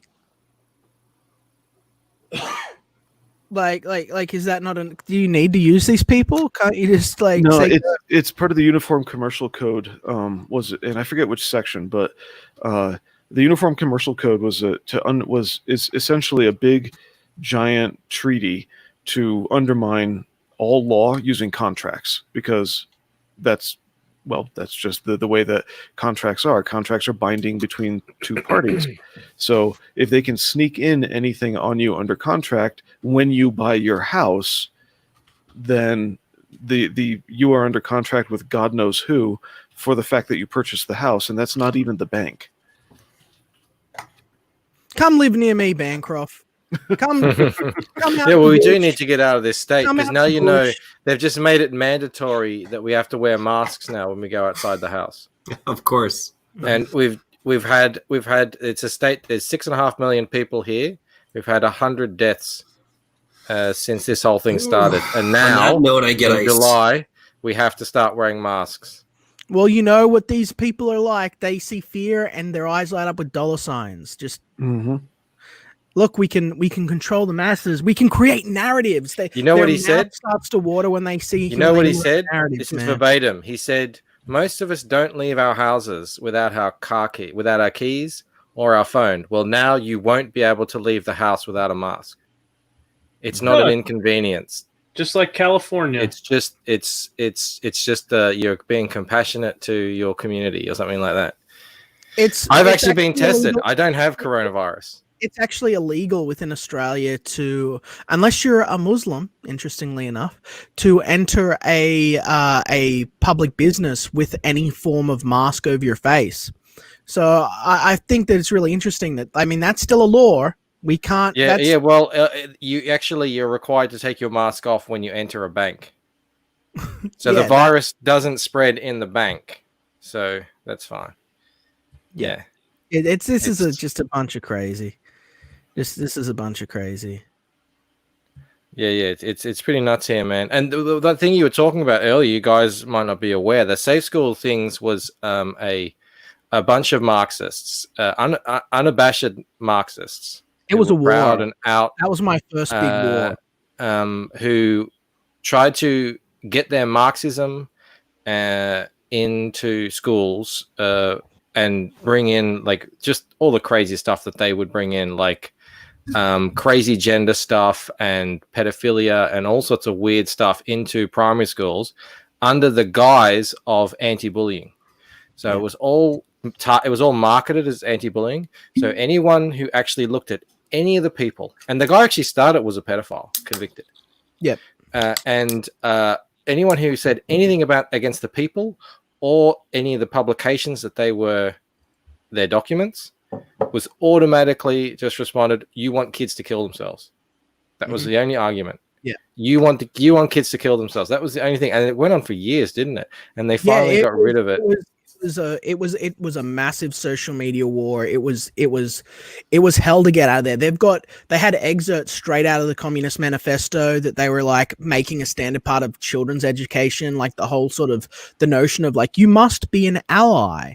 You must be an ally. If you're not for this, you're an enemy, and if you are, you're an ally, and stuff like that. And it was kind of like, this is dirty. And like when they were like, oh, we're going to be taking these sex dolls that are modeled after children, and then we're going to be putting them as masturbatory aids in primary schools and early high schools for the outsider kids to relieve themselves on, so that they don't feel so much pressure from having deviant, well, they didn't call them deviant, but sort of alternate sexual urges. I'm like, there's no way that I'm going to let you motherfuckers put sex dolls in the counselor's room. You motherfuckers aren't going to clean those. Gosh. It's going to be a fucking mess. And on top of that, the sex dolls are like made to look like children. So you've got like these dolls that look like kids that people. And as crazy as this all sounds, we had like pretty much everyone in our entire government supporting this. Because they don't know, or maybe they do, and they just, I don't know. It was insane. And Ross Ward, one of the people that was like the leading developers on this thing, open member of the Communist Party. Trump gets elected. She flies over to New York and just starts assaulting people in the street gets arrested and locked up and sent back to Australia, can't go back to America because she was so angry that Trump was elected that she flew to the United States and randomly started attacking people wearing Trump paraphernalia and like pissing in the street. I wasn't aware of that. Yeah, look it up. Pissing in the street in front of the Trump building and just this is the punching people. This out is the and, person like, that they were propping up as this as great savior of anti-bully. the children.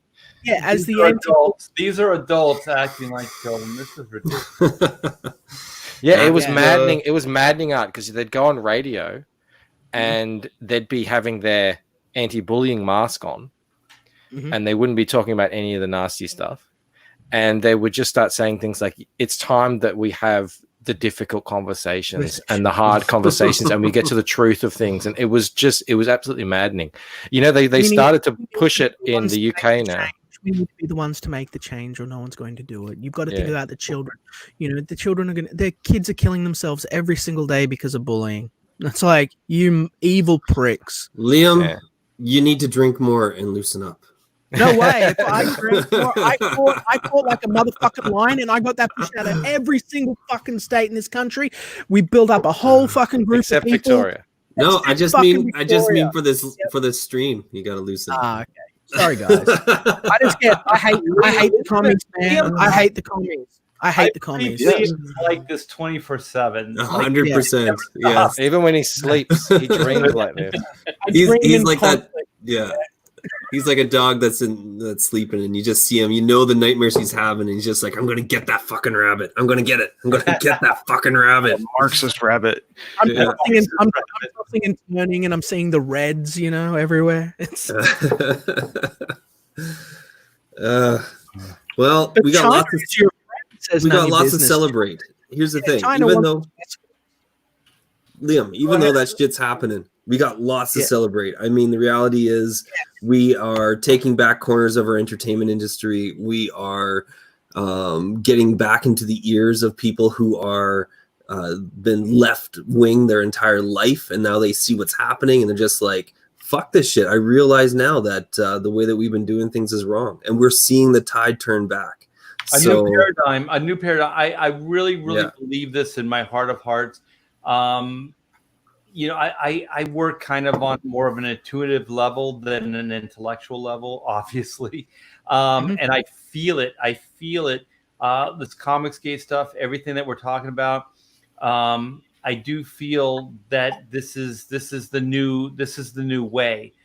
People are going to start creating entertainment for themselves, bringing it to the masses, and then the masses can decide whether they back it or not, whether they like it or not. And I'm telling you, like when EVS talks, I don't care. He's very inspirational. Like anybody that's like bagging on this guy, they're idiots. You got to listen to this guy. Okay, so he talks about, so there's an industry, there's a film industry, there's a video game industry, there's a comic book industry, right? And they all give you this, right? They all give you the middle finger. And so then you just go, well, what can we do? What can we do? We can't work within that structure. What do we do? And so then you create your own structure. And that's what's happening right now. And if you think about how monumental this is right now, it's absolutely insane. Video games, toys, comic books, movies, cartoons, all of these things are at our grasp with the help of our crowdfunding funding co-partners, which is the chat. The people that are right now listening to us, those are the people that get to decide with their dollar if they're going to support the stuff or not. So we can start funding toys, toy lines, movies, video games, all kinds of shit. I've got a video game in the works, man. It doesn't have to just start with comic. I mean, it starts with comic books, but it can be an entertainment conglomerate. I'm telling you, as far as you want to imagine, as far as you want to project this shit, as long as I'm looking at the chat right now, as long as we have those guys, even Sketch Therapy, as long as we have those guys backing us, then we can do anything. And that is, I'm telling you, I've been doing this for 35 years. All I've ever really wanted was independence. That's all I've wanted. I started in independent comic books, but I'll tell you, they don't pay, and they don't pay on time. So I was out on my own. I needed to make money. So then I went to Marvel and DC because they pay on time and they pay better than the independents. And really, honestly, I mean, I loved comic books as a kid, Marvel and DC, but the main reasons I went there is for a steady paycheck. To be honest, my heart was always in the independents. So now 35 years later, we're doing it. It makes sense. We just almost funded, what was it, 38? Oh, man. Almost, yeah. $8,000 in a month. $38,000 on Black and White Second Chance. This is a Second Chance campaign. Between the two campaigns, over $100K. And that's because of everybody. And that's where it should be. That's where it should be. You should have earned. You should have earned 6 figures on that first run, in my opinion. You are that good and that valuable to the community. And I'm not blowing smoke up at your ass, Art. Truthfully, you are an asset. Hey, Liam, blow some smoke. Just go. No. You're in the right place. Yeah, there you go. Exactly. You're lifting me right up in the air. Hey, you were one of the few people that were working on a good book in the modern comic industry in Super Sons, right? That was one of the last few good books that we've had in the modern comic book industry. Which Super Sons? Super Sons at DC. That like the one that Tomasi did? Yeah, it was Pete Tomasi and Carlo Barberi, and it was the mini series because when Bendis came in, this was a top 10 selling book. When Bendis came in, DC decided to cancel that book in their infinite wisdom to get Bendis in. So they canceled the book, but then they give Carlo, Peter, and myself the mini series. Yeah. Sorry to interrupt, Liam. I'll tell you. No, I just want. There were so many. There were a couple different Super Sons before Tomasi and Gleason did Superman, but I want to make sure I was thinking of the right one. You were saying that it was one of the last few books that were hitting the shelves and had been hitting the shelves within the last probably about 8 years. Yeah, about eight or so years. There'd been other great comics, but there'd been other great selling books, but no truly great comics that captured the spirit of the characters or what comic books, that sort of, that pulp energy. And there was that DC legacy without it being so distant. And I think that's the reason that you'll see that even now, some of the work from that series is bleeding through into animation, and it's found itself in the continuity, like it's found itself in the zeitgeist. It hasn't just been forgotten as something else. You know why I know you're right, Liam? I'm sorry to interrupt. No, please. I've been doing this for years, and when letters and DMs start getting directly aimed at me, then you're connecting with an audience. So Super Sons, I was actually getting parents, and they were saying, you know what? For the first time, I have a comic book that I can read with my kid. Like they look forward to this book every month so that they can actually share this experience with their kid. Oh my gosh, I'm getting goosebumps just thinking about it. This should not be an exception. This should be the rule. This is so weird. Like why is this the exception in comics? This should be the rule straight up. I'll tell you why. It's because largely a lot of the people currently writing comics they're not writing comics anymore. They're ashamed of the roots of this. And a lot of new writers, even when I say new, I mean people like younger than 40. They weren't even really mentored. They were just sort of like, I'm going to do TV and now I'm going to do books. It's just kind of like, come on, guys. Well, they get also back to this. They didn't grow through the process. So, I mean, like the industry has changed over the years, and they are just at the tail end, and it's kind of just handed to them saying, hey, this is what we have now. Additionally, they don't get to make the money off of anything that is heritage. So if they want to be able to make any money off of something, they have to make it their own. They have to put their own stamp on it. And because the industry is so old, it's difficult to come up with new ideas. You kind of have to create a narrative that you already have people buying into before you start putting out the characters for it, because that's how you create your own market, right? And so when we have these people that are saying, hey, this is what you need to believe, this is what you need to think, this is how you need to feel. And look, I have a character that does all those things for you. You know, if you put the character out before you have the movement, you won't be able to sell it. So you have to groom your audience into believing a certain way so that you can put something out that they will buy. And because of that, there isn't the ability to respect the history. Anytime that they turn back to the history and they say, hey, we want to use this, it takes away from their narrative. It takes away from what they say is their original idea. And if they want to be able to own anything, they have to say that the heritage they have to rewrite it and say how, destructive and how much of a horrible thing it was for all of us to be a part of. But there is redemption. Yeah, I'm gonna throw this out there since we're getting all crazy deep and we're drinking, so we're all like, yeah, full of like, yeah, we have the answers to everything. Of Is that there is a morality shift in the world, and so I do think that there is, like, comic books have always been a moral tale, like they're modern moral tales, right? I mean, they're like they're biblical in scale, and so it's right and wrong. It's basic, and it's also aimed at a younger audience. So this stuff is real basic, good and evil kind of templates. So I think what's happening right now is just morality is kind of being reshaped by the progressive left or SJWs, and so they want to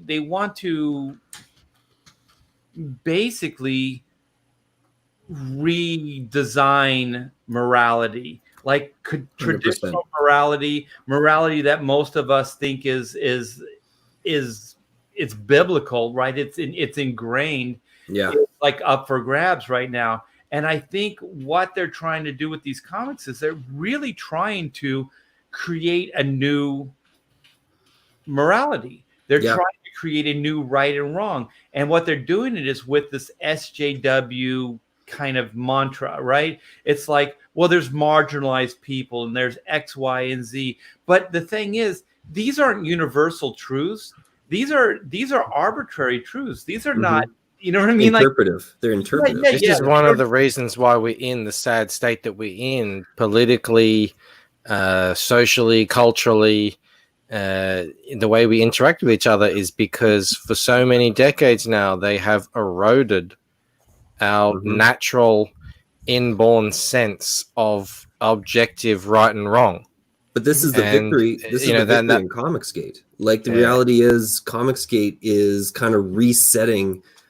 Like, I feel like the entertainment industry had taken over or has taken over, and it's in that state where they are grooming the audience. They're saying to the audience, this is how we need you to be. But Comicsgate is the reset to that. I mean, as a creator, I don't feel like I'm in a position where I can say to my audience, this is what I need you to be. I have to bend to the audience. I have to say, I want to create something that you want to enjoy. This is my passion. This is what I'm into. And hopefully there's people out there that are going to respond to that. But I think that's the gold that's in Comicsgate. Yeah. No more monuments to narcissism. No more monuments to narcissism, right? Like, if you're a creator, your responsibility is to create something that the audience want to consume. No more like, this is my perfect vision. Like, keep in mind, you're creating for an audience to sell products so that you can reach a broader sort of market, so that you can make sure that you've got something that they want. And in a market that's oversaturated, Super Sons, exactly. In a market that's oversaturated, if you speak genuinely from the heart and you speak about like the basic tenets of humanity, what it is, it's going to resonate with people, because everything else is this flaccid farce, and people can tell when it's phony. I mean, no one's going to think that there's an 8-year-old or a 12-year-old boy or whatever that can lift up a car, but you make those characters real by injecting humanity and life into them. You're not meant to believe, that a man can fly. Really, you're just meant to want to believe. Well, I think what happened is that the media, the people that create these stories, started. They got this conceit, this belief that altruism and all these stories are like cliche. Like they're just like they're ridiculous. Nobody's like this. Like, even if you just look at Zack Snyder, this is why I absolutely detest that man, is he doesn't believe in altruism. Altruism exists whether you believe in it or not. It does. There are human beings that will sacrifice themselves for a stranger. This has happened. This has been documented. How can you say you don't believe in that? It's true. And then Warner Brothers goes, we want you to write Superman. This is a flawed individual. He doesn't understand basic altruism. How could you know what I mean? This is just ridiculous. This is just crazy. Well, one of the things, and I mean, that's the thing as well. With the sort of Man of Steel, I think it was called, where it sort of came back and they sort of showed Superman as he would be in the modern day. Even what's his name? The original Superman on the live stream, on the live film. I always forget his name. 1970s Superman. Reeves. Okay. Thank you. My head gets clouded when I think about a lot of things. So Reeves. He even says, there's something you can find interviews of him where he goes, there's something a little bit corny about this. There's something a little bit goofy about this, but it's good, And people resonate with goodness. People resonate with that. And when they did Man of Steel, they were like, they took away that. They were like, people aren't going to accept that in the modern day. It's like, well, people weren't going to accept it back then. Then they saw it and they went, oh, this is great. This is good. And it became huge. What's funny about Reeves is even when he played the character and he played it straight, direct, got it right, all that, even he saw the corniness and wasn't fully 100% sold. For years after he played the character, it grew on him, and he became just so overwhelmed with how important the stuff that he originally played correctly was. So. Well, and let me get this real quick. Hey, Mark, thank you so much for the $5. It's not a moral shift. It's an what is that? Abolishment? An abolishment of morality. Yeah. I mean, I completely agree. But I think that Hollywood, just for the lack of a better term, it's just I think they just thought that it was corny. Morality, just pure and simply, is corny. Guys, I'm gonna have to run. Sorry, I'm gonna have to go spend a little time with the family before work next week. So, thanks so much, Art, for having me on. Hey, Michael, thank you so much. Thank you so much. I had a ball with you last night. This one's on you, and thanks for helping us count down to success.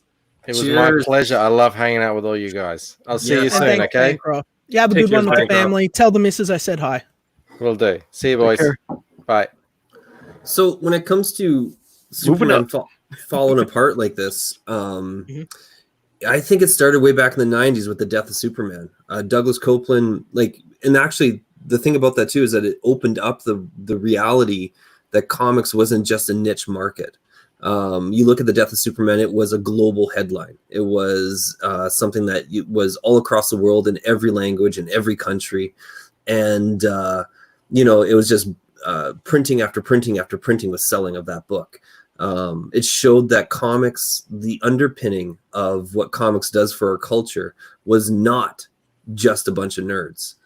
And the death of Superman, Douglas Copeland actually ended up saying that even though he didn't collect comic books or read Superman and had only seen, I think, one of the movies, he was quite sad about Superman dying because he liked the idea that there's always somebody in the world who did good things, who only did good things. And that's why kids love this stuff, because their lives feel like they're so out of control, right?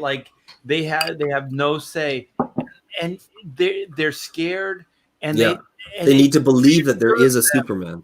that there's somebody out there that's looking out for them. And to be honest, I think that we all want to believe that there's something like that, you know. Yeah. I have to read. And that's why Felix's mother in Xenotype runs a daycare, and why he helps out a daycare, exactly for that reason, Art. Because I wanted to address the kids want someone that's going to look out for them and understand them and protect Structure. them.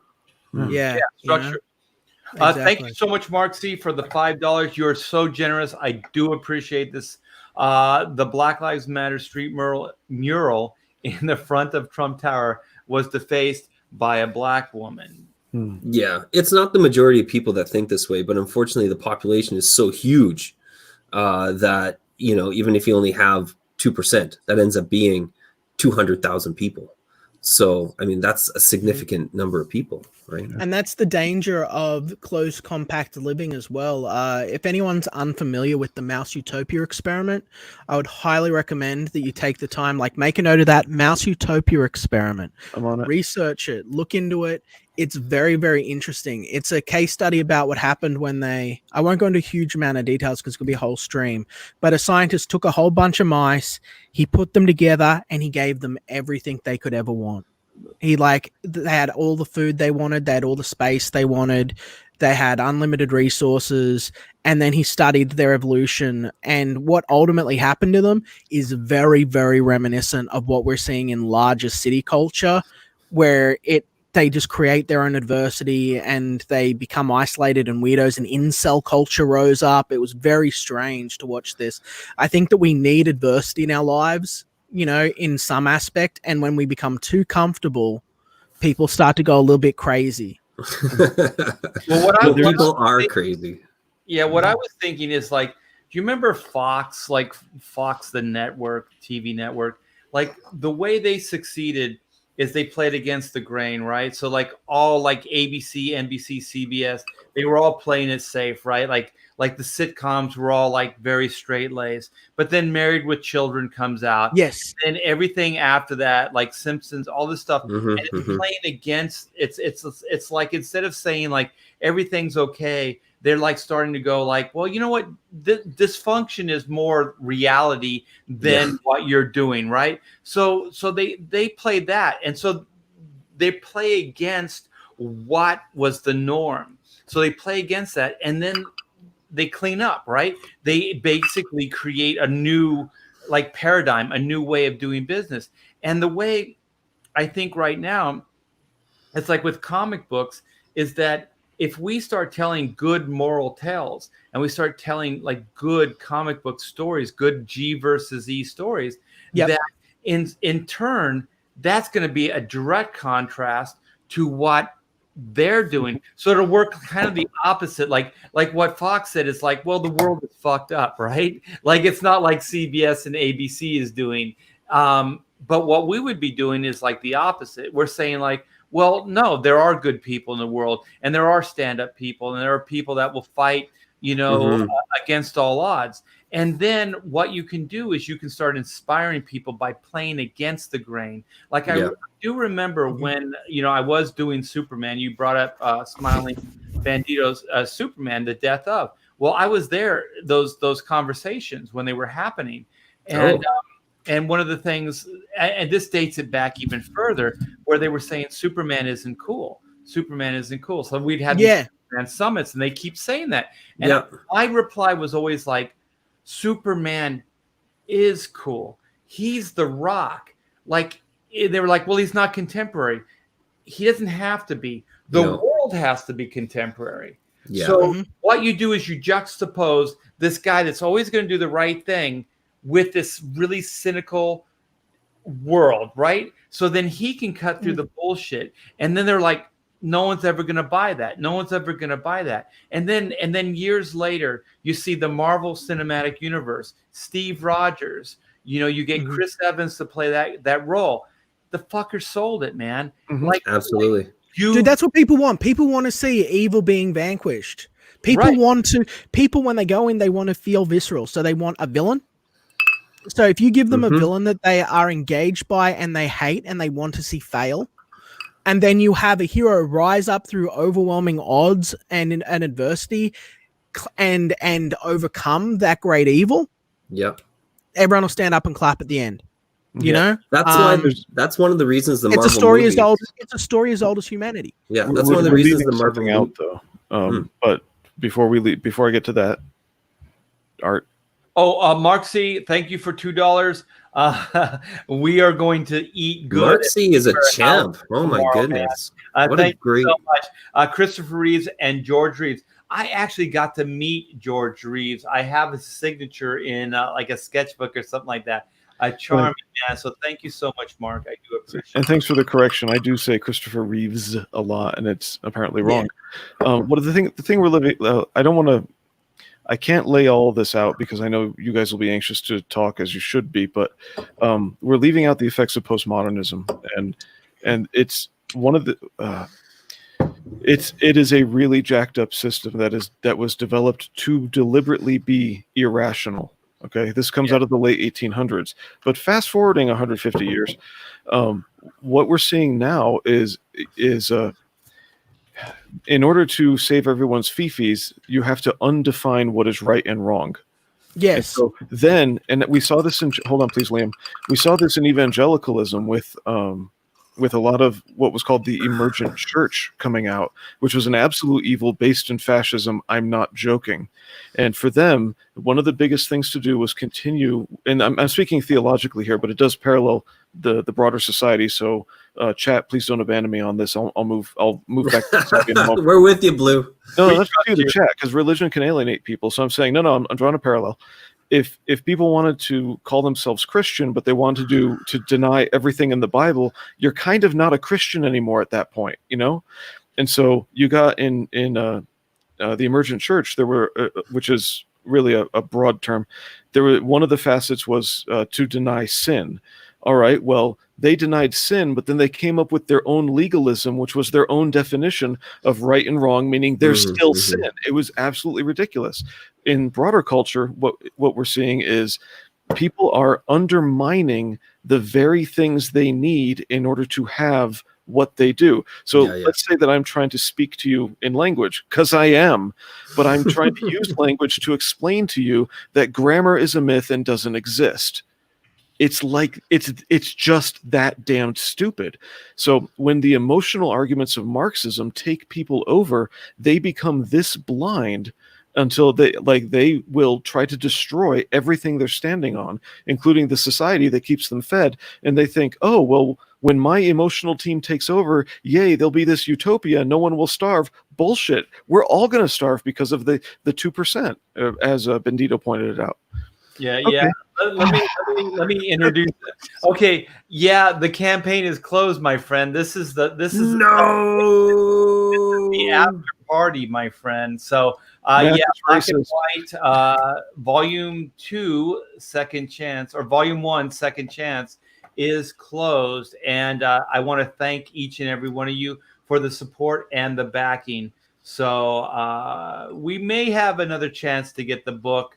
My wife and I are going to have to talk, but at this point, we're celebrating, and I think we're all a little tipsy. So we're talking. We all that sounds made up. We have why would you say right that? now. We have we're going to solve all the world's problems with this stream. Hallelujah. Amen, brother. That's right. You know, all of this comes down to, you look at the Marvel movies, and the reason that they were so successful is because it was so plain what the evil was. All of their villains are it's just like, you know that this is a terrible thing that they're doing, with very few exceptions to blurring that line, and it shows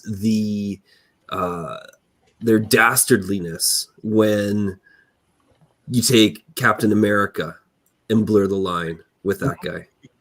Because they have to undefine good and evil in order to put in an agenda, etc. So. When this goes back quite a ways. Who's that? The statue came to life. What? Holy shit! You're still here? It goes back quite a ways. Blue, what you were talking about, and also with Bandito earlier in terms of cultural shifts. How early? Pre-drunk early, or just like 5 minutes ago?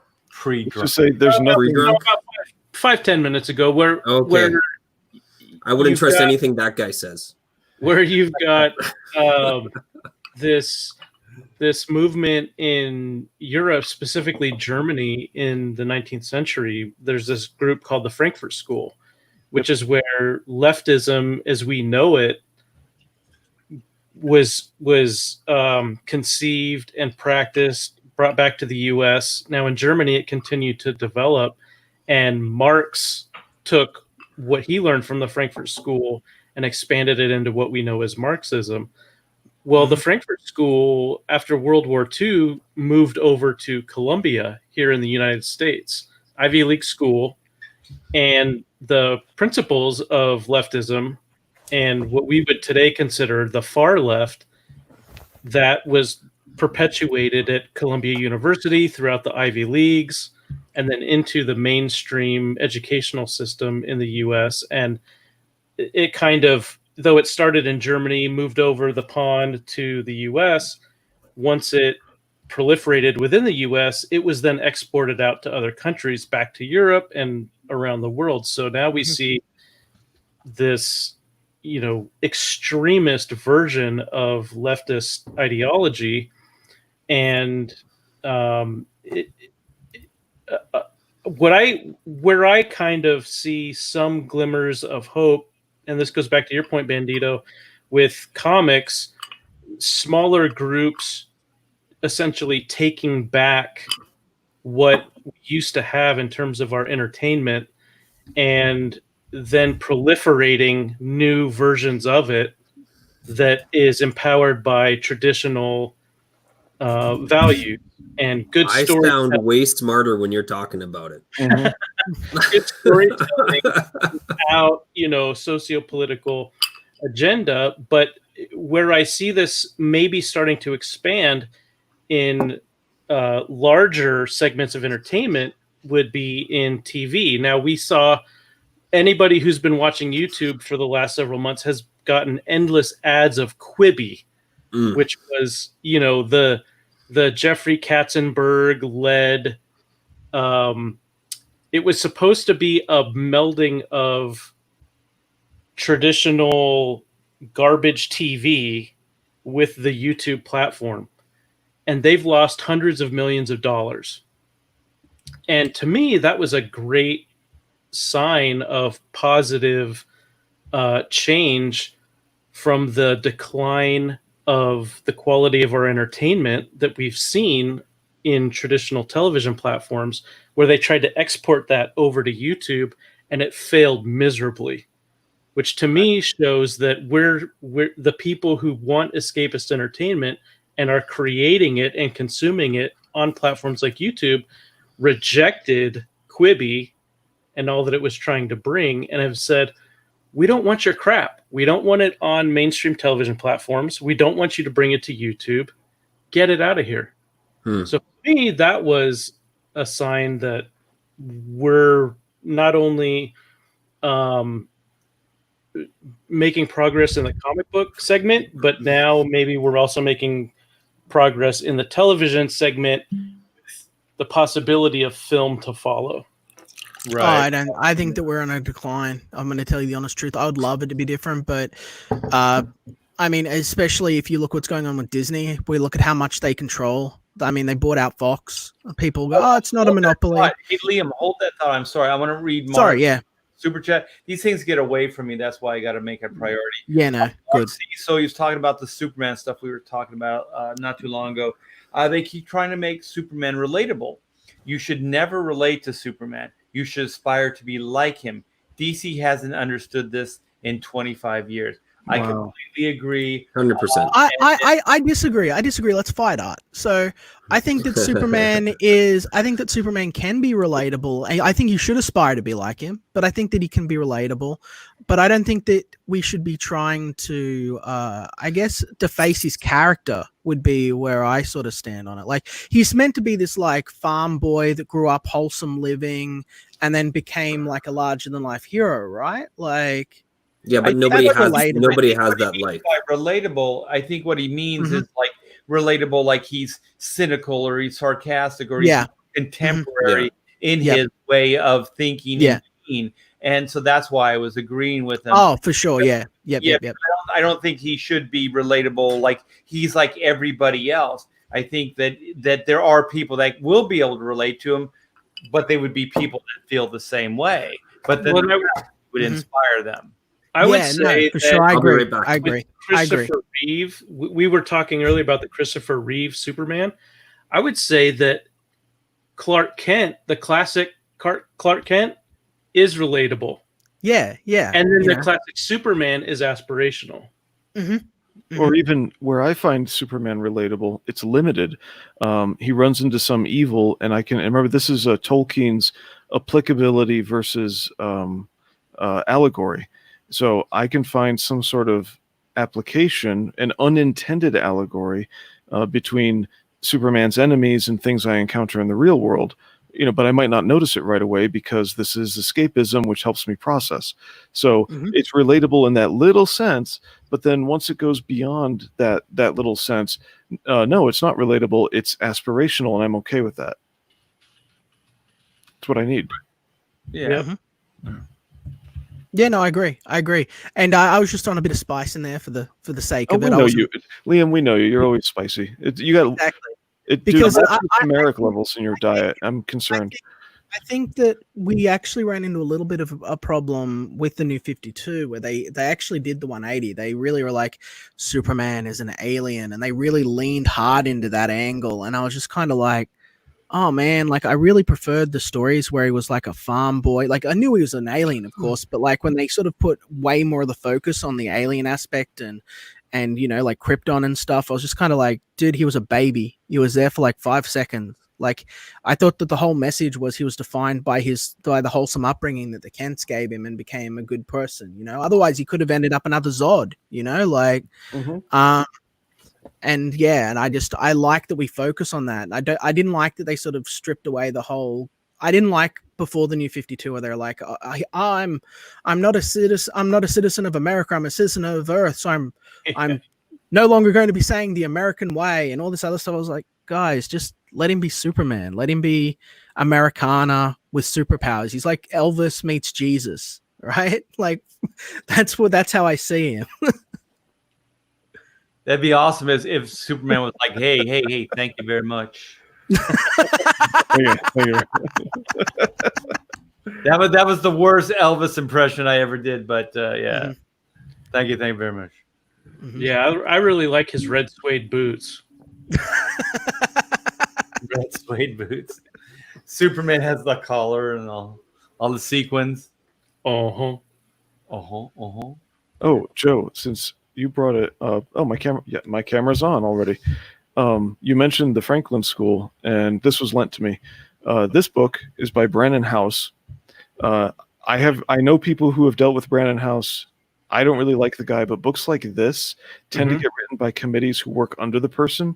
So even Hank Hanegraaff is, his books are written by committees. So when he fell into some kind of scandal, it's like, yeah, who cares? Other people wrote the book, called Grave Influence, and it goes over table of contents. I think is best place to go. So if people want to learn quickly about stuff we've been talking about, he goes over like John Dewey, the Franklin School, Betty, I have to read upside right. Betty Friedan, William James, Alfred Kinsey, Aldous Huxley, Benjamin Bloom, B.F. Skinner, Charles Darwin. Alice Bailey is in here. She's a disciple of, she's part of Theosophy, which is the new UN religion. I would say, if you're no longer, he gets into a lot of really weird evangelical stuff in the first 2 chapters, and you can just totally skip that. I know, because I started reading them and I went, wait, I can skip this. So you skip the first 2 chapters, and it gives a good overview of a lot of the crap that we're talking about. Karl Marx, John Maynard Keynes, Christopher Lagdell, Saul Alinsky, Sigmund Freud, Margaret Sanger, and Roger Baldwin. So some of these are a little bit more of a slog of a chapter to get through. Some are short, some are easier reading. It is a little bit I don't know what the word for it is, but it takes a little effort to read because there's some personality in it. But yeah, just if you need a primer, that's how we will say the word, on how to, or on some of this stuff. Grave Influence has been kind of helpful if you can find it secondhand. Moving back to comic books, I showed off that Superman stuff earlier because Art2Bear colored it, and I thought, hey, let's look at some of his colors. So there you go. Well, very good, you guys. I just I'm gonna wrap this sucker up because I'm getting very, very tired. I do appreciate each and every one of you hanging out with me, helping celebrate this monumental day for myself. My gosh! Yeah, congratulations. Black and white. I'm going to share this. I'm just gonna show you guys what we did together. Okay, so screen share. Boom, boom, boom, boom.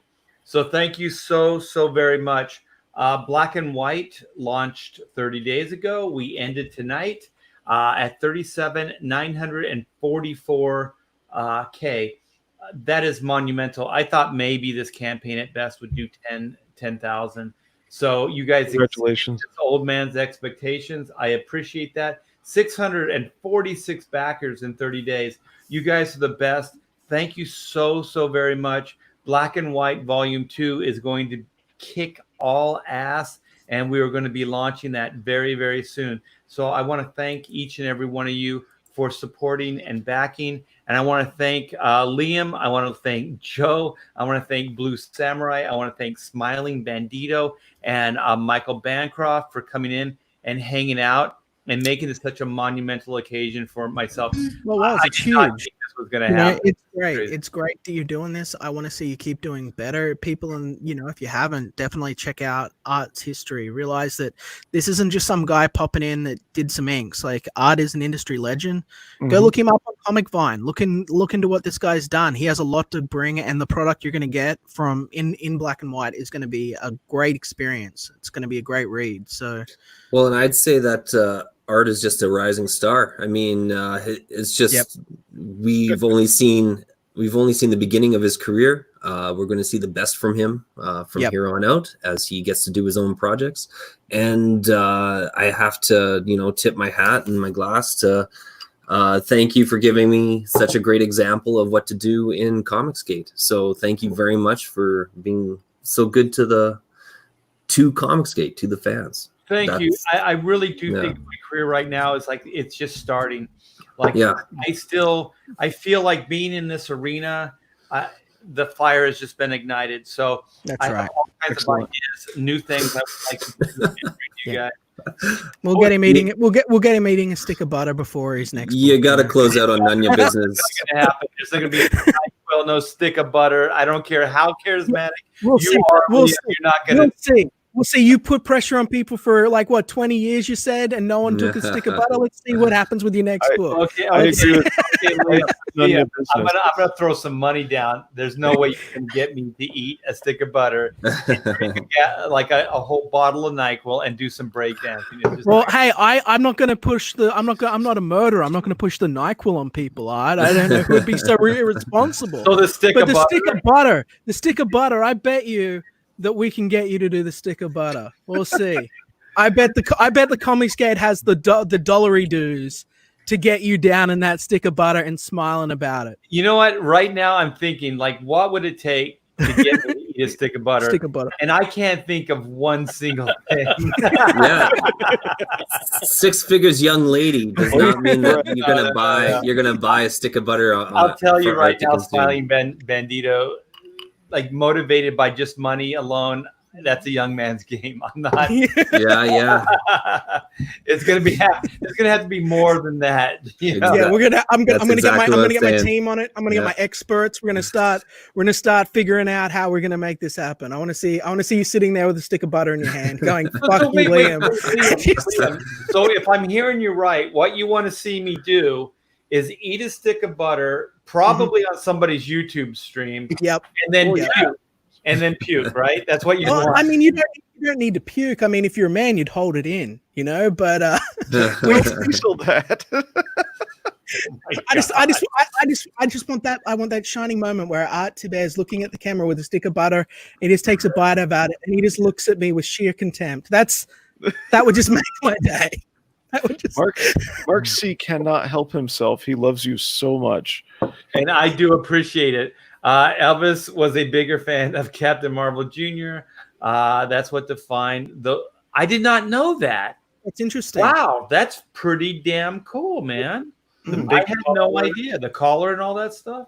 Hey, if you want to zip up a few, we got Nunya Business and Alfred McKay, I think, have some good sign-off messages. Yeah, 100%. So where's none of your business? Where's this? Just above.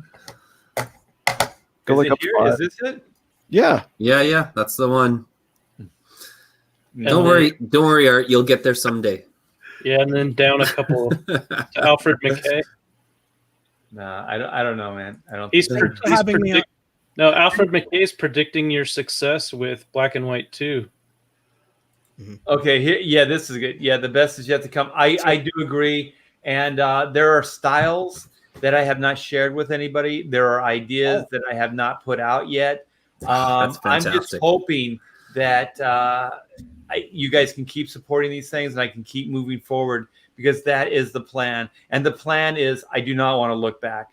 All my career, I've looked back. So I'm always looking for plan B, and it's usually behind me. I want to start just looking straight forward and keep going with these creator projects and keep building Comicsgate and just making this a killer community, and just keep building on it, because I'm telling you, 35 years, you guys, like all you youngsters are like, oh yeah, Comicsgate, whatever.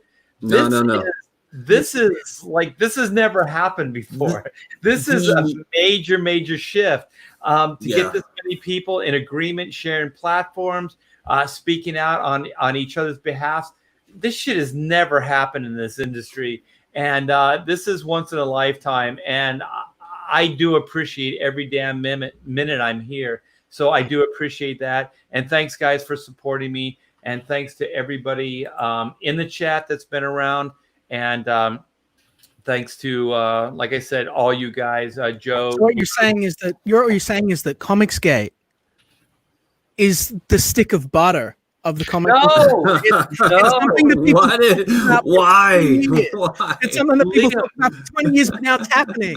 You got people licking butter. You're gonna have people eating butter. We're gonna have a wave of butter. It's happening. Okay. I will say one thing. I have thought about the best way to ingest a stick of butter. Okay, nasally, rectally. See, now this is how negotiations happen. Smooth. Okay, wait, no. You guys got to listen. Okay, melt the butter and just down it. Yeah, that's just a whole stick of butter.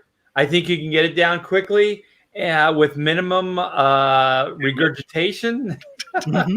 I think if you had to physically take bites out of it, let's have this conversation on another stream and pad out the butter storyline. Okay? If you could take a message for us, Art, it would be thank you, Pamela. Yes. Thank you, Pamela. Thank you all for having me on, and thank you, Pamela. Thank you to everyone who made this possible. I love Comicsgate. I love art. I love you guys. It's been great fun. Okay, wait. Okay, I just wanted to check to make sure I didn't miss anything. Okay, thank you guys so much. I will see you either tomorrow or the next day. We will do a raffle for that piece of artwork, you guys. So thank you for getting us to the point we did with Black and White. And you guys are the best. Comicsgate is the best. I will see you in a few.